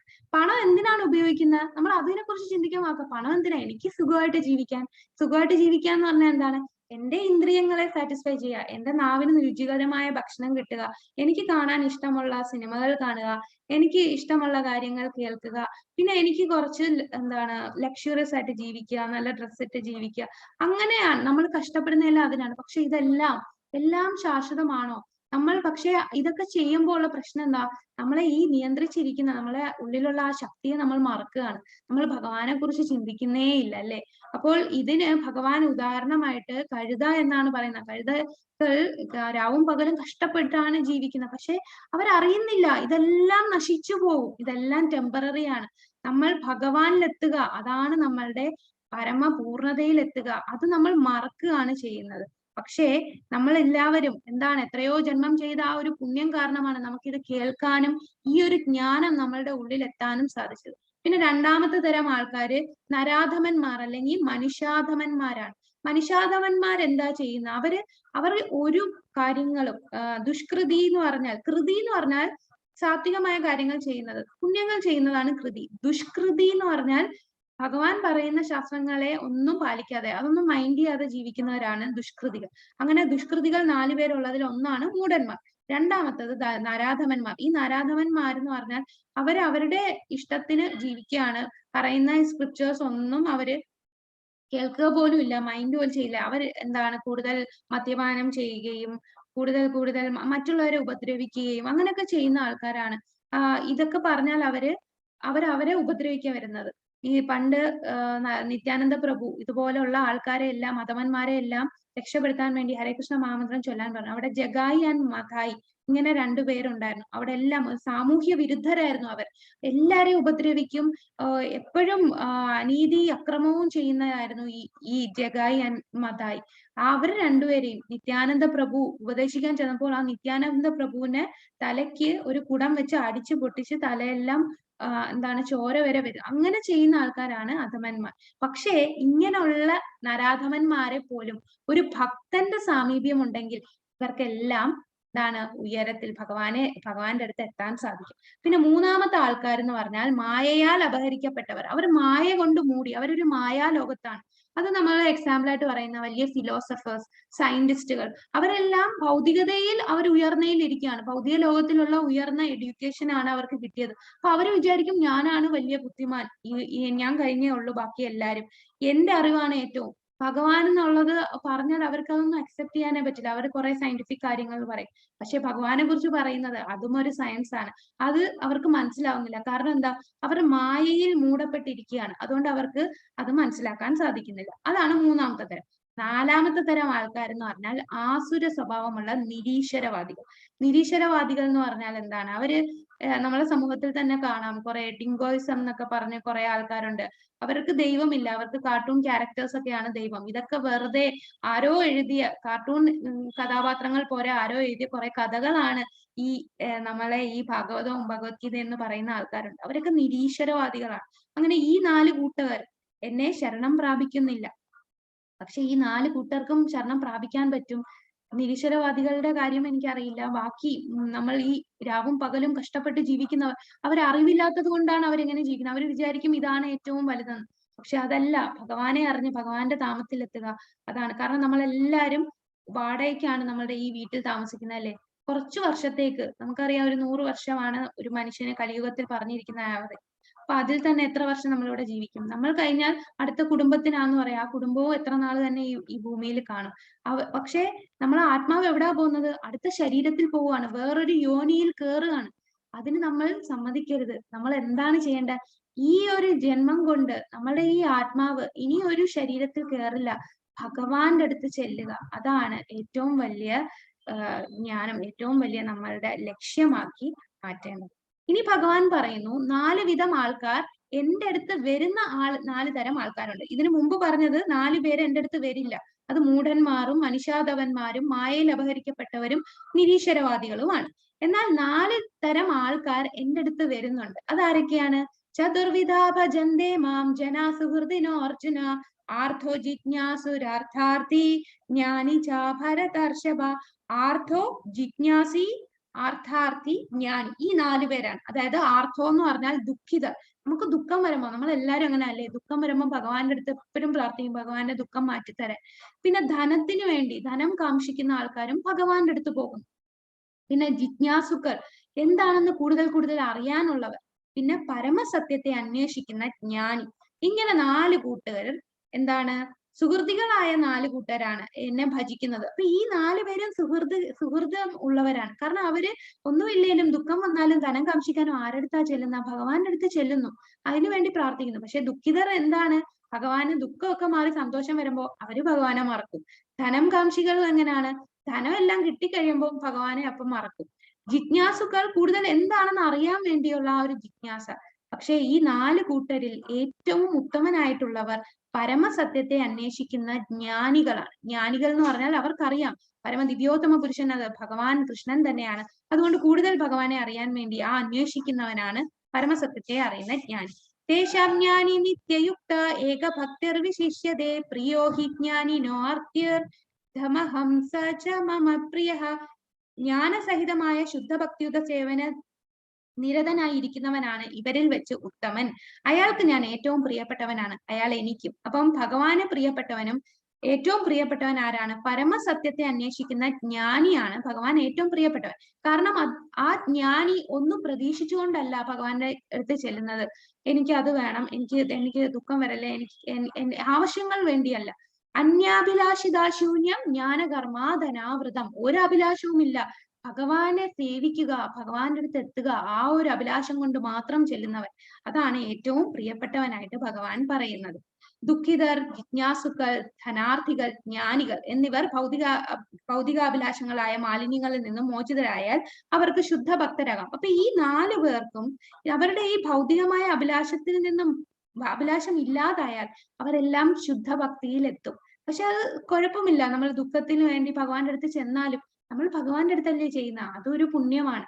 പിന്നീട് എപ്പോഴേലും നമ്മളുടെ ആ ദുഃഖം മാറുമ്പോൾ മറന്നു പോയാലും പിന്നെ എപ്പോഴേലും നമുക്ക് ആ ജ്ഞാനം, നമുക്ക് ശുദ്ധ ഭക്തന്മാരുടെ സഹവാസത്തിൽ നിന്നും ശുദ്ധഭക്തന്മാരിൽ നിന്നും നമ്മൾ ജ്ഞാനം അറിയുമ്പോൾ നമുക്ക് മാറാൻ സാധിക്കും, നമ്മളും ശുദ്ധ ഭക്തിയിലേക്ക് കടക്കാൻ സാധിക്കും. അവരിൽ പരമസത്യത്തെക്കുറിച്ച് അറിവുള്ളവനും ഭൗതികങ്ങളായ എല്ലാ ആശയങ്ങളിൽ നിന്നും വിമുക്തി നേടിയവനുമാണ് ഭഗവാന്റെ ശുദ്ധഭക്തൻ. അപ്പൊ ഭൗതികമായിട്ട് ഒന്നും പ്രതീക്ഷിക്കാതെ എനിക്കൊന്നും വേണ്ട ഭഗവാനെ, എനിക്ക് ഭഗവാനെ സേവിച്ചാൽ മതി, അങ്ങയോടുള്ള ആ പ്രേമം, അങ്ങയോടുള്ള ആ ഭക്തി, അത് മാത്രം മതി എന്ന് കാംക്ഷിക്കുന്നവൻ, അവനാണ് ശുദ്ധഭക്തൻ. അവൻ ഭൗതികതയിൽ നിന്ന് വിമുക്തി നേടിയവനാണ്, അവരാണ് ഭഗവാന്റെ ശുദ്ധഭക്തൻ. ഈ 4 കൂട്ടരിൽ വെച്ച് ജ്ഞാനിയും ഭഗവത് സേവന കർമ്മത്തിൽ സദാ നിരതനുമായ ഭക്തനാണ് ഉത്തമൻ എന്ന് ഭഗവാൻ പറഞ്ഞു. നേരത്തെ പറഞ്ഞ പോലെ ജ്ഞാനികളെയാണ് കുറച്ചുകൂടി ഉത്തമം. കാരണം അവർ വേറൊന്നും പ്രതീക്ഷിക്കാതാണ്, ഭഗവാനാണെന്ന് അറിഞ്ഞ് ഭഗവാനെ സേവിക്കാൻ വേണ്ടിയാണ് അവർ ഭഗവാന്റെ അടുത്ത് ചെല്ലുന്നത്. ആർത്തനും ജിജ്ഞാസുവും ധനാഗ്രഹിയും ജ്ഞാനിയും എല്ലാം ശുദ്ധഭക്തരുമായുള്ള സമ്പർക്കത്താൽ സ്വയം വിശുദ്ധരാകും. അപ്പൊ മറ്റുള്ള 3 പേര് ഉത്തമരല്ലെങ്കിലും അവർക്ക് ഈ സമ്പർക്കം കൊണ്ട്, ശുദ്ധഭക്തന്മാരുടെ കൂടെയുള്ള സഹവാസം കൊണ്ട്, ശുദ്ധഭക്തന്മാരിൽ നിന്നും ശ്രവിക്കുന്നത് കൊണ്ട് അവർക്കും ശുദ്ധഭക്തരായി മാറാൻ സാധിക്കും. ഇത് ഏത് കഥയാണെന്ന് പറയാമോ? ഈ കഥ 2 കുഞ്ഞുങ്ങൾ, അതിലൊരു കുഞ്ഞ് മടിയിൽ ഇരിക്കുമ്പോൾ, കേട്ടിട്ടുണ്ടോ? ഹരിബോൽ, അതെ ധ്രുവന്റെ കഥയാണ്. അതെ, ധ്രുവന്റെ കഥയാണ്. അപ്പൊ ഇവിടെ ധ്രുവ മഹാരാജാവിന്റെ കഥ. ഉത്തമപാദർ എന്ന രാജാവിന് 2 ഭാര്യമാരുണ്ട്, സുരുചിയും സുനീതിയും. അതില് ധ്രുവന്റെ അമ്മ സുനീതിയും പിന്നെ ഉത്തമൻ എന്ന മകന്റെ അമ്മ സുരീജിയുമാണ്. അപ്പൊ ഉത്തമപാദർക്ക് കൂടുതൽ ഇഷ്ടം സുരീജിയോടായിരുന്നു, ധ്രുവന്റെ അമ്മയോട് അത്ര ഇഷ്ടമില്ലായിരുന്നു. ഇഷ്ടമുണ്ടെങ്കിലും കൂടുതൽ സമയം ചെലവഴിക്കുന്ന സുരുചിയായിട്ടായിരുന്നു. അങ്ങനെ ഒരു ദിവസം ധ്രുവൻ വന്ന് നോക്കുമ്പോൾ തന്റെ സഹോദരനെ മടിയിൽ വെച്ചിരിക്കുന്ന കണ്ടു. അച്ഛൻ മടിയിൽ വെക്കുന്ന കണ്ടപ്പോ എന്താണ്, ഈ കുഞ്ഞ് 5 വയസ്സുള്ള കുഞ്ഞാണ്. ആ കുഞ്ഞിനും ആഗ്രഹം എന്റെ അച്ഛന്റെ മടിയിൽ ഇരിക്കണം എന്ന് പറഞ്ഞ് ആ കുഞ്ഞു ഓടിച്ചെന്ന് അച്ഛന്റെ മടിയിലിരിക്കും. അപ്പോൾ സുരുചി, അതായത് ഉത്തമന്റെ ഈ 2ാമത്തെ ഭാര്യ, ഈ ഭാര്യ പറയും, നിനക്ക് എന്ത് അധികാരമാണ് എന്റെ ഭർത്താവിന്റെ മടിയിൽ ഇരിക്കാൻ? നിനക്ക് അങ്ങനെ ഒരു ആഗ്രഹം ഉണ്ടെങ്കിൽ നീ അടുത്ത ജന്മം എന്റെ വയറ്റിൽ നിന്ന് പിറക്കാൻ, എന്റെ മകനായിട്ട് വരാൻ നീ പോയി ഭഗവാന്റെ അടുത്ത് പ്രാർത്ഥിക്കാൻ പറയും. ഇതാണ് സുരുചി പറയുന്നത്. ആ കുഞ്ഞും 5 വയസ്സുള്ള കുഞ്ഞ് ഇത് കേട്ടപ്പോൾ അതിന് സഹിക്കാൻ പറ്റിയില്ല, അത് ഓടിച്ചെന്ന് അത് അതിന്റെ അമ്മയുടെ അടുത്ത് പറയും. അപ്പൊ സുനീതിയുടെ അടുത്ത് പറഞ്ഞ് കരയുമ്പോൾ സുനീതി എന്താ പറയുക, ശരിയാ മോനെ, നിനക്ക് എന്ത് ആഗ്രഹം ഉണ്ടെങ്കിലും അത് ഭഗവാന്റെ അടുത്ത് ചെന്നാൽ ഭഗവാൻ സാധിച്ചു തരും. നീ ഭഗവാനെ പ്രാർത്ഥിച്ചാൽ മതി, ഭഗവാനെ തപസ് ചെയ്താൽ മതി, നിനക്ക് അത് എല്ലാ കാര്യവും സാധിക്കും. അങ്ങനെ ഈ 5 വയസ്സുള്ള കുഞ്ഞ്. അന്ന് സത്യയുഗമാണ്. സത്യയുഗത്തിന്റെ ധർമ്മം എന്തായിരുന്നു? എന്താണ് സത്യയുഗത്തുള്ളവര് ചെയ്യുന്നത്? കാട്ടിൽ പോയി തപസ് ചെയ്യുക. അതെ, കാട്ടിൽ പോയി തപസ് ചെയ്യുക. അങ്ങനെ ഈ കുഞ്ഞെന്താണ്, 5 വയസ്സുള്ള കുഞ്ഞ് കാട്ടിൽ പോവുകയാണ് തപസ് ചെയ്യാൻ. ആ പോകുന്ന വഴി നാരദമുനി വരും. നാരദമുനി വന്നിട്ട് പറയും, നീ എവിടെ പോവാണ്? തപസ് ചെയ്യാൻ പോവാന്ന് പറഞ്ഞ ഇത് വലിയ ഘോരമായ ഒരു വനമാണ്. അവിടെ വന്യമൃഗങ്ങളുണ്ട്, ഇഴജന്തുക്കളുണ്ട്, അതെല്ലാം നിന്നെ ഉപദ്രവിക്കും, നീ അവിടെ പോകണ്ട എന്ന് പറയും. പക്ഷെ അത്രയും ദൃഢനിശ്ചയത്തോടു കൂടിയാണ് ധ്രുവൻ ചെന്നത്. ഇല്ല, എനിക്ക് ഭഗവാനെ കാണണം. എൻ്റെ അടുത്ത് അമ്മ പറഞ്ഞു, ഭഗവാന്റെ അടുത്ത് ചെന്നാൽ എൻ്റെ അഭിലാഷങ്ങളെല്ലാം സാധിക്കും എന്ന് പറഞ്ഞ് ധ്രുവൻ നാരദമുനിയുടെ അടുത്ത് പറയും. അപ്പൊ നാരദമുനിക്ക് മനസ്സിലാവും അത്രയും ദൃഢനിശ്ചയത്തോടു കൂടിയാണ് അവൻ വരുന്നത്. അങ്ങനെ നാരദമുനി ഗുരുവായിട്ട് എല്ലാം എങ്ങനെയാണ് തപസ് ചെയ്യേണ്ടതെന്ന് കാര്യങ്ങളെല്ലാം പറയും. നമോ ഭഗവതേ വാസുദേവായ എന്ന മന്ത്രമാണ് നാരദമുനി ധ്രുവന് പറഞ്ഞു കൊടുത്തത്. അങ്ങനെ 6 മാസം കൊണ്ടാണ് ഭഗവാനെ ധ്രുവൻ കാണുന്നത്. ആദ്യത്തെ ഒരു മാസം ആ കാട്ടിലുള്ള ജലവും ഫലങ്ങളും ഉണങ്ങിയ ഇലകളും ഒക്കെ കഴിച്ചാണ് കൂട്ടിയത്. 2ാമത്തെ മാസമായപ്പോൾ ഈ ഫലങ്ങളെല്ലാം നിർത്തി ജലം മാത്രമാക്കി. പിന്നീട് ശ്വാസോച്ഛ്വാസം മാത്രമാക്കി. അവസാനം ശ്വാസം പോലും നിലയ്ക്കുന്ന രീതിയിലായി. അത്രയും ഘോരമായ തപസ്സാണ് ഈ ഒരു 5 വയസ്സുള്ള കുഞ്ഞൻ ചെയ്തത്. അത് ആ ഒരു തപസ്സിന്റെ ശക്തി കാരണം ഉപരിലോകങ്ങളിലുള്ള സ്വർഗലോകത്തുള്ളവർക്ക് പോലും അത് സഹിക്കാൻ പറ്റില്ല. അവിടെയും അവർക്കും ശ്വാസം കിട്ടാത്ത അവസ്ഥയായി. അങ്ങനെ അവർ ഓടിച്ചെന്ന് ഭഗവാന്റെ അടുത്ത് ചെല്ലുകയാണ്. അങ്ങനെ ഭഗവാൻ സംഘർഷണ രൂപനായി. അങ്ങനെ കണ്ടോ, ഘോരമായ തപസ്സാണ് ചെയ്തത് ഈ ധ്രുവൻ. അങ്ങനെ സംഘർഷണ രൂപത്തിൽ ഭഗവാൻ അനുഗ്രഹിക്കുകയാണ് ചെയ്യുന്നത് ധ്രുവനെ. സംഘർഷണനായിട്ട് ഈ ചതുർഭുജനായിട്ടാണ് ഭഗവാൻ വരുന്നത്. അങ്ങനെ ഭഗവാനെ കണ്ടത്, ശരിക്കും ഭഗവാന് ഈ തപസ് ചെയ്ത് എന്തിനാണ് ധ്രുവൻ? അർത്ഥം കാമിച്ചാണ്. എനിക്ക് അച്ഛനേക്കാളും വലിയ പൊസിഷൻ കിട്ടണം, ഏറ്റവും വലിയ അധികാരിയാകണം എന്നുള്ള മോഹത്തോടു കൂടിയാണ് ധ്രുവൻ അവിടെ പ്രാർത്ഥിച്ചത്. പക്ഷെ ഭഗവാനെ കണ്ടപ്പോൾ എനിക്കൊന്നും വേണ്ട, അങ്ങയോടുള്ള ഭക്തി അങ്ങയെ മാത്രം മതി എന്നുള്ള ആ ഒരു മനസ്സിലോട്ട് മാറി. അങ്ങനെ ഒരു ശുദ്ധഭക്തനായ ധ്രുവൻ. അങ്ങനെയാണ് ധ്രുവലോകം ഭഗവാൻ കൊടുത്തത്. ഇപ്പോഴും ധ്രുവൻ ധ്രുവലോകത്ത് സ്ഥിതി ചെയ്യുന്നുണ്ട്. അപ്പോൾ 4 തരം ആൾക്കാർ. ഇതിൽ ആദ്യത്തെ പിക്ചറിലുള്ളത് ആരാണ്? ഇതാരാണ്?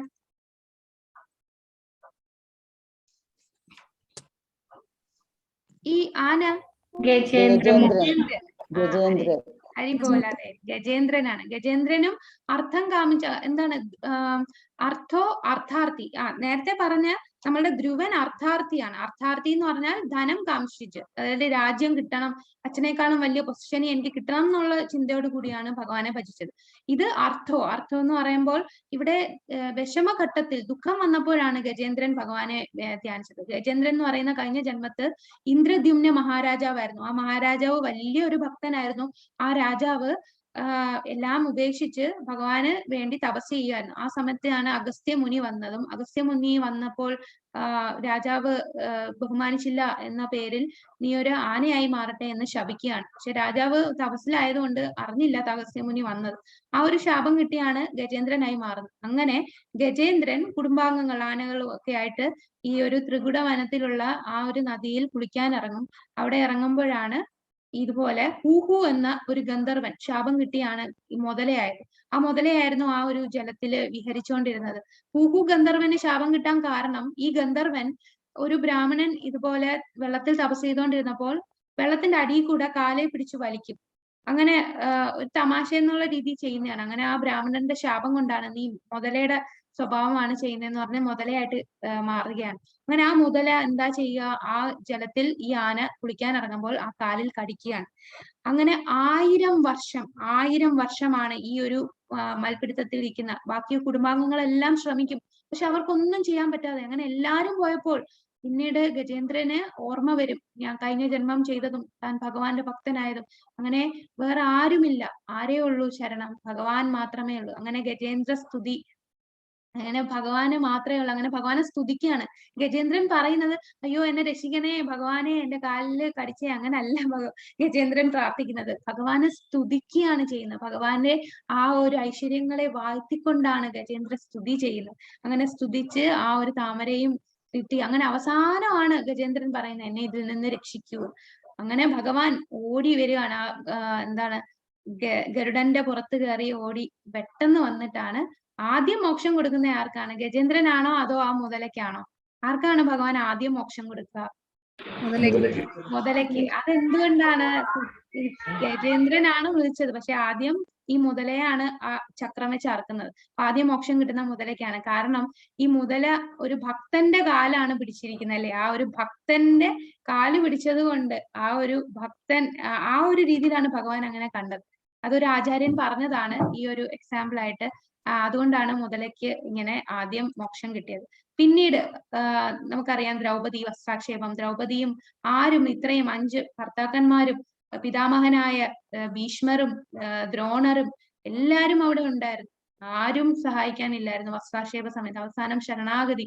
ഗോവിന്ദ, ആ ഭഗവാന്റെ നാമമാണ് വിളിക്കുന്നത്. അത്രയും ശക്തിയാണ് ഭഗവാന്റെ നാമത്തിന്. ഗോവിന്ദ കൃഷ്ണ എന്ന് വിളിക്കുമ്പോ ഭഗവാൻ അവിടെ കൂടുതൽ വസ്ത്രം കൊടുക്കുകയാണ്. അപ്പൊ ഇവിടെ 2 കൈകളും ഉയർത്തിയാണ് ദ്രൗപദി അവസാനം വിളിക്കുന്നത്. ആ 2 കൈയും ഉയർത്തുക എന്ന് പറഞ്ഞാൽ നമ്മൾ ശരണാഗതിയാണ്. എനിക്ക് വേറെ ആരുമില്ല, അങ്ങ് മാത്രമേ ഉള്ളൂ ഭഗവാനെ. ഭഗവാൻ ഓടി വരും നമ്മളെ സഹായിക്കാൻ. അപ്പൊ ഇവിടെ ദുഃഖം വന്നപ്പോഴാണ് ഇവര് 2 പേരും ഭഗവാനെ സമീപിച്ചത്. ഇത് വാട്ടിക. വാട്ടിക എന്ന് പറയുന്നത് വ്യാസദേവന്റെ ഭാര്യയാണ്. വ്യാസദേവന്റെ മകൻ ആരാന്നറിയോ? വ്യാസദേവന്റെ മകൻ പരീക്ഷിത് മഹാരാജാവിന് പറഞ്ഞു കൊടുത്തത് ആരാണ്?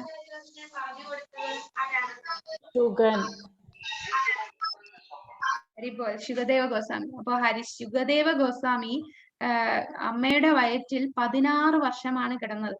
പുറത്തു വരുന്നില്ല. കാരണം ഈ ഭൗതിക ലോകത്ത് വന്നാൽ മായ എന്നെ പിടിപെടും, ഞാൻ ഭഗവാനെ മറന്നുപോകും, എനിക്ക് ഭഗവാന്റെ സേവനം ചെയ്യാൻ പറ്റില്ല എന്നുള്ള ചിന്തയിൽ 16 വർഷം ഈ അമ്മയുടെ വയറ്റിൽ കിടക്കുകയാണ്. അങ്ങനെ ഭഗവാൻ സ്വയം വന്നിട്ട് പറയും, നിന്നെ ഒരിക്കലും മായയിൽ അടിപ്പെടില്ല, നീ പുറത്തു വരൂ എന്ന് വ്യാസദേവൻ ഭഗവാന്റെ അടുത്ത് പോയി റിക്വസ്റ്റ് ചെയ്യും. മകൻ ഇങ്ങനെയാണ്. ഒത്തിരി വിഷമിക്കുകയാണ് ഈ അമ്മ. 16 കൊല്ലം ആ കുഞ്ഞ് വയറ്റിൽ കിടക്കുന്നത് കൊണ്ട് ആ വിഷമം കാരണം ഭഗവാൻ വന്ന് രക്ഷിക്കുകയാണ്. അപ്പൊ ഇതെല്ലാം അർത്ഥം സാധിച്ചു. ആ ഒരു വിഷമഘട്ടത്തിലാണ് ഇവര് ഭഗവാനെ സമീപിച്ചത്. ഇത് നമ്മളുടെ ശുകദേവ ഗോസ്വാമിയും ഇത് പരീക്ഷിത് മഹാരാജാവും. അങ്ങനെ പരീക്ഷിത് മഹാരാജാവിന് 7 ദിവസത്തിനുള്ളിൽ തക്ഷകന്റെ കടിയേറ്റ് വധിക്കപ്പെടും എന്നറിഞ്ഞപ്പോൾ ഈ 7 ദിവസത്തിൽ ഞാൻ എന്താണ് ചെയ്യാനുള്ളത്? ഭഗവാനെ എത്തിച്ചേരാൻ എന്താണ് ഏറ്റവും വലുത്? അത് നീ ഭാഗവതം ശ്രവിക്കുക. അങ്ങനെ 7 ദിവസം. അതുകൊണ്ടാണ് സപ്താഹം. സപ്താഹം എന്നുള്ളത് കാരണം എന്താണ്? പരീക്ഷിത് മഹാരാജാവിന് 7 ദിവസം കൊണ്ട് വധിക്കപ്പെടും എന്നാണ് പറഞ്ഞത്. പക്ഷെ നമ്മള് എപ്പോഴാണ് നമ്മളുടെ കാര്യമൊന്നും നമുക്കറിയില്ലല്ലേ. അതുകൊണ്ട് നിത്യം ഭാഗവത സേവയാ. എല്ലാ ദിവസവും നമ്മൾ ഭാഗവതം വായിക്കണം. അല്ലാതെ 7 ദിവസം മാത്രം അല്ല ഭാഗവതം വായിക്കേണ്ടത്. പരീക്ഷിത് മഹാരാജാവിനായിരുന്നു ആ 7 ദിവസത്തിന്റെ കാലാവധി. അതുകൊണ്ട് നമ്മൾ എന്നും ഭാഗവതം കഴിയുമെങ്കിൽ വായിക്കണം. കൂടുതൽ കൂടുതൽ ഭഗവാനെ കുറിച്ച് അറിയാൻ നാമം ജപിച്ചാൽ മതി. നാമം ജപിക്കുമ്പോൾ ഭഗവാൻ തന്നെ നമുക്ക് കൂടുതൽ കാര്യങ്ങൾ നമ്മളെ എത്തിക്കും. നീ ഇത് പല രീതിയിൽ ഭഗവാന്റെ കാര്യങ്ങൾ നമ്മൾ യാദൃശ്ചികമായി പോലും നമുക്ക് പല കാര്യങ്ങളും കേൾക്കാനും പഠിക്കാനും സാധിക്കും. അപ്പോൾ ഇത് ജിജ്ഞാസു ആയിരുന്നു ഇവിടെ പരീക്ഷിത് മഹാരാജാവ്. അറിയാൻ വേണ്ടി ഭഗവാനെ കുറിച്ച് അറിയുകയാണ് ചെയ്തത്. ധ്രുവന്റെ കാര്യം നമ്മൾ പറഞ്ഞു, അർത്ഥാർത്ഥിയായിരുന്നു. ആ ഒരു അർത്ഥത്തിന് എന്താണ് കൂടുതൽ അച്ഛനേക്കാൾ വലിയ പൊസിഷൻ കിട്ടണം എന്ന് വിചാരിച്ചാണ് ധ്രുവ അവിടെ പ്രാർത്ഥിച്ചത്. പിന്നെ ഇത് ശ്രീരാമന്റെ അടുത്ത് സുഗ്രീവനും സഖ്യം ചേർന്നത് അവിടെ ഒരു എന്താണ് സീതാദേവിയെ രക്ഷിക്കാനും പിന്നെ ബാലിയെ വധിക്കാനും അങ്ങനെ ഒരു എഗ്രിമെന്റ് ആണ്. ഇവിടെ ഓരോ എന്താണ് അർത്ഥാർത്ഥി എന്നുള്ള സ്ഥാനത്താണ് ഇവിടെയും ഉള്ള ഭഗവാനെ സമീപിച്ചത്. പിന്നീട് ഇതാണ് ജ്ഞാനികൾ. ജ്ഞാനികൾ എന്ന് പറഞ്ഞാൽ അവർക്കറിയാം ഭഗവാനാണ് സർവ്വ ദിവ്യോത്തമ പുരുഷൻ. ഭഗവാനെ കൂടുതൽ സേവ ചെയ്യാൻ കൂടുതൽ ഭഗവാനെ കുറിച്ച് അറിയുന്നവർ, അതാണ് ജ്ഞാനികൾ. ഇത് നൈമിഷാരണ്യ ഋഷിമാർ, സൂത ഗോസ്വാമി നൈമിഷാരണ്യ വനത്തിൽ അവിടെ ഉള്ള ഋഷിമാരെടുത്ത് ശുകദേവൻ ശ്രീമദ് ഭാഗവതം പരീക്ഷത്തിന് പറഞ്ഞു കൊടുത്ത കാര്യങ്ങൾ പറയുകയാണ് ഇവിടെ സൂത ഗോസ്വാമി. അപ്പൊ ഇതാണ് ജ്ഞാനികൾ. അങ്ങനെ 4 തരം ആൾക്കാര് ഭഗവാനെ സുഹൃതം പ്രാപിച്ചവരാണ്. ബഹുനാം ജന്മനാമന്തേ ജ്ഞാനവാം മാം പ്രപദ്യതേ വാസുദേവ സർവമിതി സമഹാത്മാസു ദുർലഭം. അസംഖ്യം ജനന മരണങ്ങൾക്കു ശേഷം ജ്ഞാനവാനായ വ്യക്തി സർവജ്ഞനാണ്, കാരണങ്ങൾക്കും കാരണഭൂതനും സർവവ്യാപിയും എന്ന് മനസ്സിലാക്കി എന്നെ അവർ ശരണം പ്രാപിക്കുന്നു. അപ്രകാരമുള്ള മഹാത്മാക്കൾ വളരെ വിരളമാണ്. അപ്പോൾ എത്ര ജന്മം എടുക്കണം നമ്മൾ ഭഗവാനെ കുറിച്ച് അറിയാൻ? നമ്മളെല്ലാം എന്ത് ഭാഗ്യം ചെയ്തവരാണ്. നമ്മൾ ഇതിനു മുമ്പ് എത്രയോ ജന്മം എടുത്തു. അതിനുശേഷം ഇപ്പം ഈ ഒരു ജന്മത്തിൽ നമ്മൾ ഭഗവാനെ കുറിച്ച് അറിയാൻ ആ ഒരു ജ്ഞാനം നമ്മൾ ലഭിക്കാൻ വേണ്ടി ശ്രമിക്കുന്നുണ്ടല്ലേ. അപ്പൊ അത് ഭഗവാൻ തന്നെ പറയുന്നു, അസംഖ്യം ജനന മരണങ്ങൾക്ക് ശേഷമേ ജ്ഞാനവാനായ വ്യക്തി സർവജ്ഞനാകുന്നത്. എന്താണ് അയാൾ മനസ്സിലാക്കുന്നത്? കാരണങ്ങൾക്കും കാരണഭൂതൻ അത് ആരാണ്? ഭഗവാനാണ് എന്ന് മനസ്സിലാക്കി ഭഗവാനെ ശരണം പ്രാപിക്കുന്നത് അവർക്ക് മാത്രമേ സാധിക്കൂ. ഈശ്വര പരമാകൃഷ്ണ സച്ചിദാനന്ദ വിഗ്രഹ അനാദിരാതിർ ഗോവിന്ദ സർവകാരണ കാരണം എന്ന് ബ്രഹ്മസംഹിതയിൽ ബ്രഹ്മാവ് പറയുന്നു. സർവ കാരണങ്ങൾക്കും കാരണഭൂതനായത് ആരാണ്? ഭഗവാൻ കൃഷ്ണനാണ്. അതാണ് മനസ്സിലാക്കുന്നവർ ഭഗവാനെ ശരണം പ്രാപിക്കുന്നു. അങ്ങനെയുള്ളവരെന്താണ്? വളരെ വിരളമാണ്. പണ്ട് പ്രഭുപാദർ എടുത്ത് ഇസ്കോൺ സ്ഥാപിച്ചപ്പോൾ ചില എന്താണ് ജേർണലിസ്റ്റുകൾ വന്ന് ഇങ്ങനെ ചോദിക്കും, നിങ്ങളുടെ ഇസ്കോൺ സൊസൈറ്റിയിൽ ആൾക്കാർ കുറവാണല്ലോ. അപ്പൊ പ്രഭുപാദർ പറഞ്ഞത് ഇങ്ങനെയാണ്, നമ്മൾ മാർക്കറ്റിൽ പോയാൽ ആൾക്കാർ കൂടുതലായിരിക്കും, പക്ഷെ ഒരു ഡയമണ്ട് ഷോപ്പിൽ പോയാലോ അവിടെ ആൾക്കാർ കുറവാണ്. കാരണം അത്രയും അമൂല്യമാണ് ഡയമണ്ട്. ഡയമണ്ട് അത്രയും അമൂല്യമാണ് ഭഗവാൻ. അപ്പൊ ഭഗവാന്റെ ഇത്രയും അമൂല്യമായ കാര്യങ്ങൾ എല്ലാവർക്കും ഗ്രഹിക്കാനും മനസ്സിലാക്കാനും സാധിക്കില്ല. അപ്പോൾ നമ്മളെല്ലാരും ആ ഒരു ജ്ഞാനത്തിന്റെ എത്താനായിട്ട് ശ്രമിച്ചുകൊണ്ടിരിക്കുകയാണ്. കാമൈസ്തൈസ്തൈർഹ്യജ്ഞാന പ്രപദ്യന്തെ അന്യദേവത തം തം നിയമമാസ്തായ പ്രകൃത്യാ നിയഥാ സ്വയാ. അപ്പോൾ നമുക്ക് ഭഗവാനാണെന്ന് അറിയാത്തവരെന്താ ചെയ്യുന്നത്? ദേവന്മാരെ പൂജിക്കുന്നവരുണ്ട്. ഭൗതികാഭിലാഷങ്ങളാൽ അപഹരിക്കപ്പെട്ട ജ്ഞാനത്തോട് കൂടിയവർ ദേവന്മാരെ ശരണം പ്രാപിക്കുന്നു. പ്രത്യേക നിയമങ്ങളും നിബന്ധനകളും അനുസരിച്ച് അവർ സ്വപ്രകൃതിയാൽ ദേവന്മാരെ ആരാധിക്കും. അപ്പൊ നമ്മൾ കൂടുതൽ പേരും, നമ്മൾ ഈ കേരളത്തിലുള്ള കൂടുതൽ പേരും ദേവന്മാരെ പ്രീതിപ്പെടുത്തുന്ന ആൾക്കാരാണ്. ഓരോ പൂജകൾ ചെയ്യുന്നു, അമ്പലത്തിലൊക്കെ പോയി ചെയ്യുന്നു.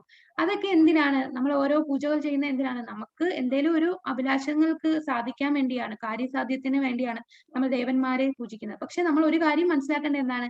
നമ്മൾ ആ ഗോലോക ചാർട്ടിൽ കണ്ടല്ലേ, ഏറ്റവും ഉന്നതൻ, ഏറ്റവും പരമദിവ്യോത്തമ പുരുഷൻ അത് മറ്റാരുമല്ല, അത് കൃഷ്ണൻ തന്നെയാണ്. ആ കൃഷ്ണനിൽ നിന്നാണ് മഹാവിഷ്ണു പോലും ഉണ്ടാകുന്നത്. കൃഷ്ണന്റെ വിസ്തരണമാണ് മഹാവിഷ്ണുവും മറ്റു വിഷ്ണുവും, ഗർഭോദകശായി, ക്ഷീരോദശായി. അതുപോലെ മഹാദേവനും ഭഗവാന്റെ സംഘർഷണ രൂപം, മഹാസംഘർഷണയിൽ നിന്നാണ് മഹാദേവൻ ഉണ്ടായത്. അപ്പം ഫസ്റ്റ് എന്ന് പറയുന്നത് ഏതാണ്? കൃഷ്ണൻ തന്നെയാണ്. അപ്പോൾ നമ്മൾ ആ കൃഷ്ണനെ സേവ് ചെയ്യാനുള്ള ഓരോ സബോർഡിനേറ്റ്സ് ആണ് ബാക്കി ദേവന്മാരെല്ലാം. അതായത് ഒരു പ്രൈം മിനിസ്റ്റർ ഉണ്ട്, പ്രൈം മിനിസ്റ്ററുടെ കീഴിൽ പല പല ഇലക്ട്രിസിറ്റിക്ക് ഒരു മിനിസ്റ്റർ കാണും, വാട്ടറിന് ഒരു മിനിസ്റ്റർ കാണും, എഡ്യൂക്കേഷൻ മിനിസ്റ്റർ, അങ്ങനെ പല മിനിസ്റ്റർ ഉണ്ട്. അതുപോലെ മെയിൻ ആയിട്ട് നമ്മളുടെ ഭഗവാൻ കൃഷ്ണനുണ്ട്, അതിന്റെ കീഴിലുള്ളവരാണ് ബാക്കിയുള്ള ദേവന്മാർ. അപ്പൊ നമ്മൾ ദേവന്മാരെ പ്രീതിപ്പെടുത്തിയാൽ ദേവന്മാർ പെട്ടെന്ന് നമ്മൾ ചോദിക്കുന്ന കാര്യങ്ങൾ തരും. പക്ഷേ അത് വളരെ കുറച്ചു കാലത്തേക്ക് അതിന് ആയുസ് കാണും. നമുക്ക് അതിന്റെ ഗുണം കുറെ കഴിയുമ്പോൾ നമ്മൾ വിചാരിക്കും, ഞാൻ ആ ദൈവത്തിനെ ഈ പൂജയൊക്കെ ചെയ്തപ്പോൾ ഞാൻ മനസ്സിൽ വിചാരിച്ച ആ കാര്യം സാധിച്ചു. പക്ഷെ ആ കിട്ടുന്ന ആ സാധിച്ച കാര്യം കുറെ നാളിന് ശേഷം ചിലപ്പോൾ അത് നമുക്ക് ദോഷമായിട്ട് വന്നേക്കാം. അത് ദേവന്മാർ നമുക്ക് ഒരിക്കലും ആ ഒരു ഗ്യാരണ്ടി തരില്ല. പക്ഷെ ഭഗവാൻ എന്താണ്? നമ്മളുടെ പിതാവാണ്. അഹം സർവ ബീജ പ്രതാപിത, എല്ലാവരുടെയും പിതാവ്. അപ്പൊ പിതാവ് എങ്ങനെയാണ്? ഇപ്പൊ ഒരു കൗമാരക്കാരനായ പയ്യൻ അച്ഛന്റെ അടുത്ത് കുറെ ധനം ആവശ്യപ്പെടുകയാണ്. പക്ഷെ അച്ഛൻ അറിയാം അവന്റെ കയ്യിൽ അത് കൊടുത്താൽ അവനത് ദുരുപയോഗം ചെയ്യും. അതുകൊണ്ട് അച്ഛൻ അധികം കൊടുക്കില്ല. അപ്പൊ അവനെന്ത് വിചാരിക്കും? അച്ഛൻ ഒരു ദേഷ്യവും എന്നോടൊരു സ്നേഹവും ഇല്ല, അച്ഛൻ എനിക്ക് തരുന്നില്ല എന്ന് വിചാരിക്കും. പക്ഷെ അച്ഛൻ സ്നേഹം ഇല്ലാന്നിട്ടാണോ തരാത്തത്? അച്ഛൻ അറിയാം അവൻ എന്താണ് ആവശ്യം, അവന് വേണ്ടുന്ന എല്ലാം അച്ഛൻ അവിടെ സ്വരൂപിക്കുന്നുണ്ട്. പക്ഷെ സമയമാകുമ്പോൾ അച്ഛൻ അത് തരും. അതേപോലെയാണ് ഭഗവാൻ കൃഷ്ണൻ. നമ്മുടെ എല്ലാ കാര്യങ്ങളും ഭഗവാൻ അറിയാം. നമ്മളുടെ പാസ്റ്റ് അറിയാം, നമ്മളുടെ ഫ്യൂച്ചർ അറിയാം. പക്ഷെ നമുക്കറിയില്ല. നമുക്ക് ഈ പ്രസന്റേ അറിയത്തുള്ളൂ അല്ലേ? നമ്മൾക്ക് കഴിഞ്ഞ ജന്മം എന്താണെന്ന് നമുക്കറിയില്ല, ഇനിയുള്ള ജന്മം എന്താണെന്നും നമുക്കറിയില്ല. പക്ഷെ ഭഗവാൻ അതെല്ലാം അറിയാം. മുക്തി തരാൻ ഭഗവാന് മാത്രമേ കഴിയൂ. ബാക്കി ഒരു ദേവന്മാർക്കും നമ്മൾക്ക് മുക്തി തരാനായിട്ടുള്ള ശക്തി ഇല്ല. ബാക്കി ദേവന്മാർ നമ്മളെ ബാക്കിയുള്ള കാര്യങ്ങളൊക്കെ പരിപാലിക്കാനായിട്ടാണ്, അവരെ ഓരോ സബോർഡിനേറ്റ് ആയിട്ടാണ് വെച്ചിരിക്കുന്നത്. അപ്പം ചില ആൾക്കാര് ദേവന്മാരെ പ്രാർത്ഥിക്കും. മഹാദേവൻ ഏറ്റവും വലിയ വൈഷ്ണവനാണ് മഹാദേവൻ. വൈഷ്ണവേദാം യഥാശംഭു, വൈഷ്ണവാനാം യഥാശംഭു. വൈഷ്ണവന്മാരിൽ ഏറ്റവും ഉത്തമനായ വൈഷ്ണവനാണ് മഹാദേവൻ. മഹാദേവനെ നമ്മൾ പ്രാർത്ഥിച്ചാൽ മഹാദേവൻ ഒരിക്കൽ നമ്മളെ ഭഗവാന്റെ അടുത്ത് എത്താനുള്ള വഴി നമുക്ക് കാട്ടിത്തരും. യോ യാം തനും ഭക്ത ശ്രദ്ധയാർച്ചിതുമിച്ഛതി തസ്യാചലം ശ്രദ്ധാം താമേവ വിദധാമ്യഹം. ഞാൻ പരമാത്മരൂപേണ സർവ്വ ഹൃദയങ്ങളിലും കുടികൊള്ളുന്നു. നമ്മളുടെ എല്ലാവരുടെ ഹൃദയത്തിൽ പരമാത്മാവായിട്ട് ഭഗവാൻ ഇരിപ്പുണ്ട്. ഏതു ദേവതയെ ആരാധിക്കാൻ ആഗ്രഹിക്കുന്നുവോ ആ പ്രത്യേക മൂർത്തിയിൽ മുഴുവൻ ശ്രദ്ധയും കേന്ദ്രീകരിക്കത്തക്ക വിധം ഒരാളുടെ വിശ്വാസം ഉറപ്പിക്കുന്നത് ഞാനാണ്. ഇപ്പം ചിലർ കുട്ടികൾ ഉണ്ടാവുന്നില്ല. അപ്പൊ നമ്മൾ കുട്ടികൾ ഉണ്ടാവാൻ വേണ്ടി ഏത് ദേവനെ നമ്മൾ പ്രാർത്ഥിക്കണം? അത് നമ്മളുടെ ഉള്ളിലുള്ള പരമാത്മാവായിട്ടുള്ള ഭഗവാൻ എന്ത് ചെയ്യും? ഏത് ദേവതയെ ആരാധിക്കാൻ ആഗ്രഹിക്കുന്നുവോ, നമ്മൾ ആഗ്രഹിക്കുന്ന ആ ദേവനോട്, ആ പ്രത്യേക മൂർത്തിയിൽ നമ്മളുടെ എല്ലാ ശ്രദ്ധയും, നമുക്ക് ആ വിശ്വാസം കൂടുതൽ ആ നമ്മളുടെ ഉള്ളിലെ ഭഗവാൻ തന്നെയാണ് നമുക്ക് തരുന്നത്. നമുക്ക് ആ കേന്ദ്രീകരിക്കാൻ എല്ലാം ചെയ്തു തരുന്ന ആരാണ്? നമ്മളുടെ ഉള്ളിലെ പരമാത്മാവായിട്ടുള്ള ഭഗവാൻ തന്നെയാണ്. ഭഗവാൻ എല്ലാം അറിയുന്നവൻ, എല്ലാം കാരണങ്ങൾക്കും കാരണഭൂതനായ ഭഗവാൻ നമ്മളെ വിറ്റ്നസ് ചെയ്തുകൊണ്ടിരിക്കുകയാണ് നമ്മുടെ ഉള്ളിൽ ഹൃദയം. അപ്പൊ നമ്മൾ കള്ളം പറഞ്ഞാൽ വിചാരിക്കും വേറെ ആരും അറിഞ്ഞില്ലല്ലോ, പക്ഷെ ഭഗവാൻ ഇതെല്ലാം കാണുന്നുണ്ട്. നമ്മൾ ചെയ്യുന്ന ഓരോ പ്രവൃത്തിയും നമ്മുടെ കൂടെ തന്നെ ഉണ്ട് ഭഗവാൻ. നാഹം പ്രകാശ സർവസ്യ യോഗമായ സമാവൃത മൂഢോയം നാഭിജാനാതി ലോകോ മാമജമയ്യം.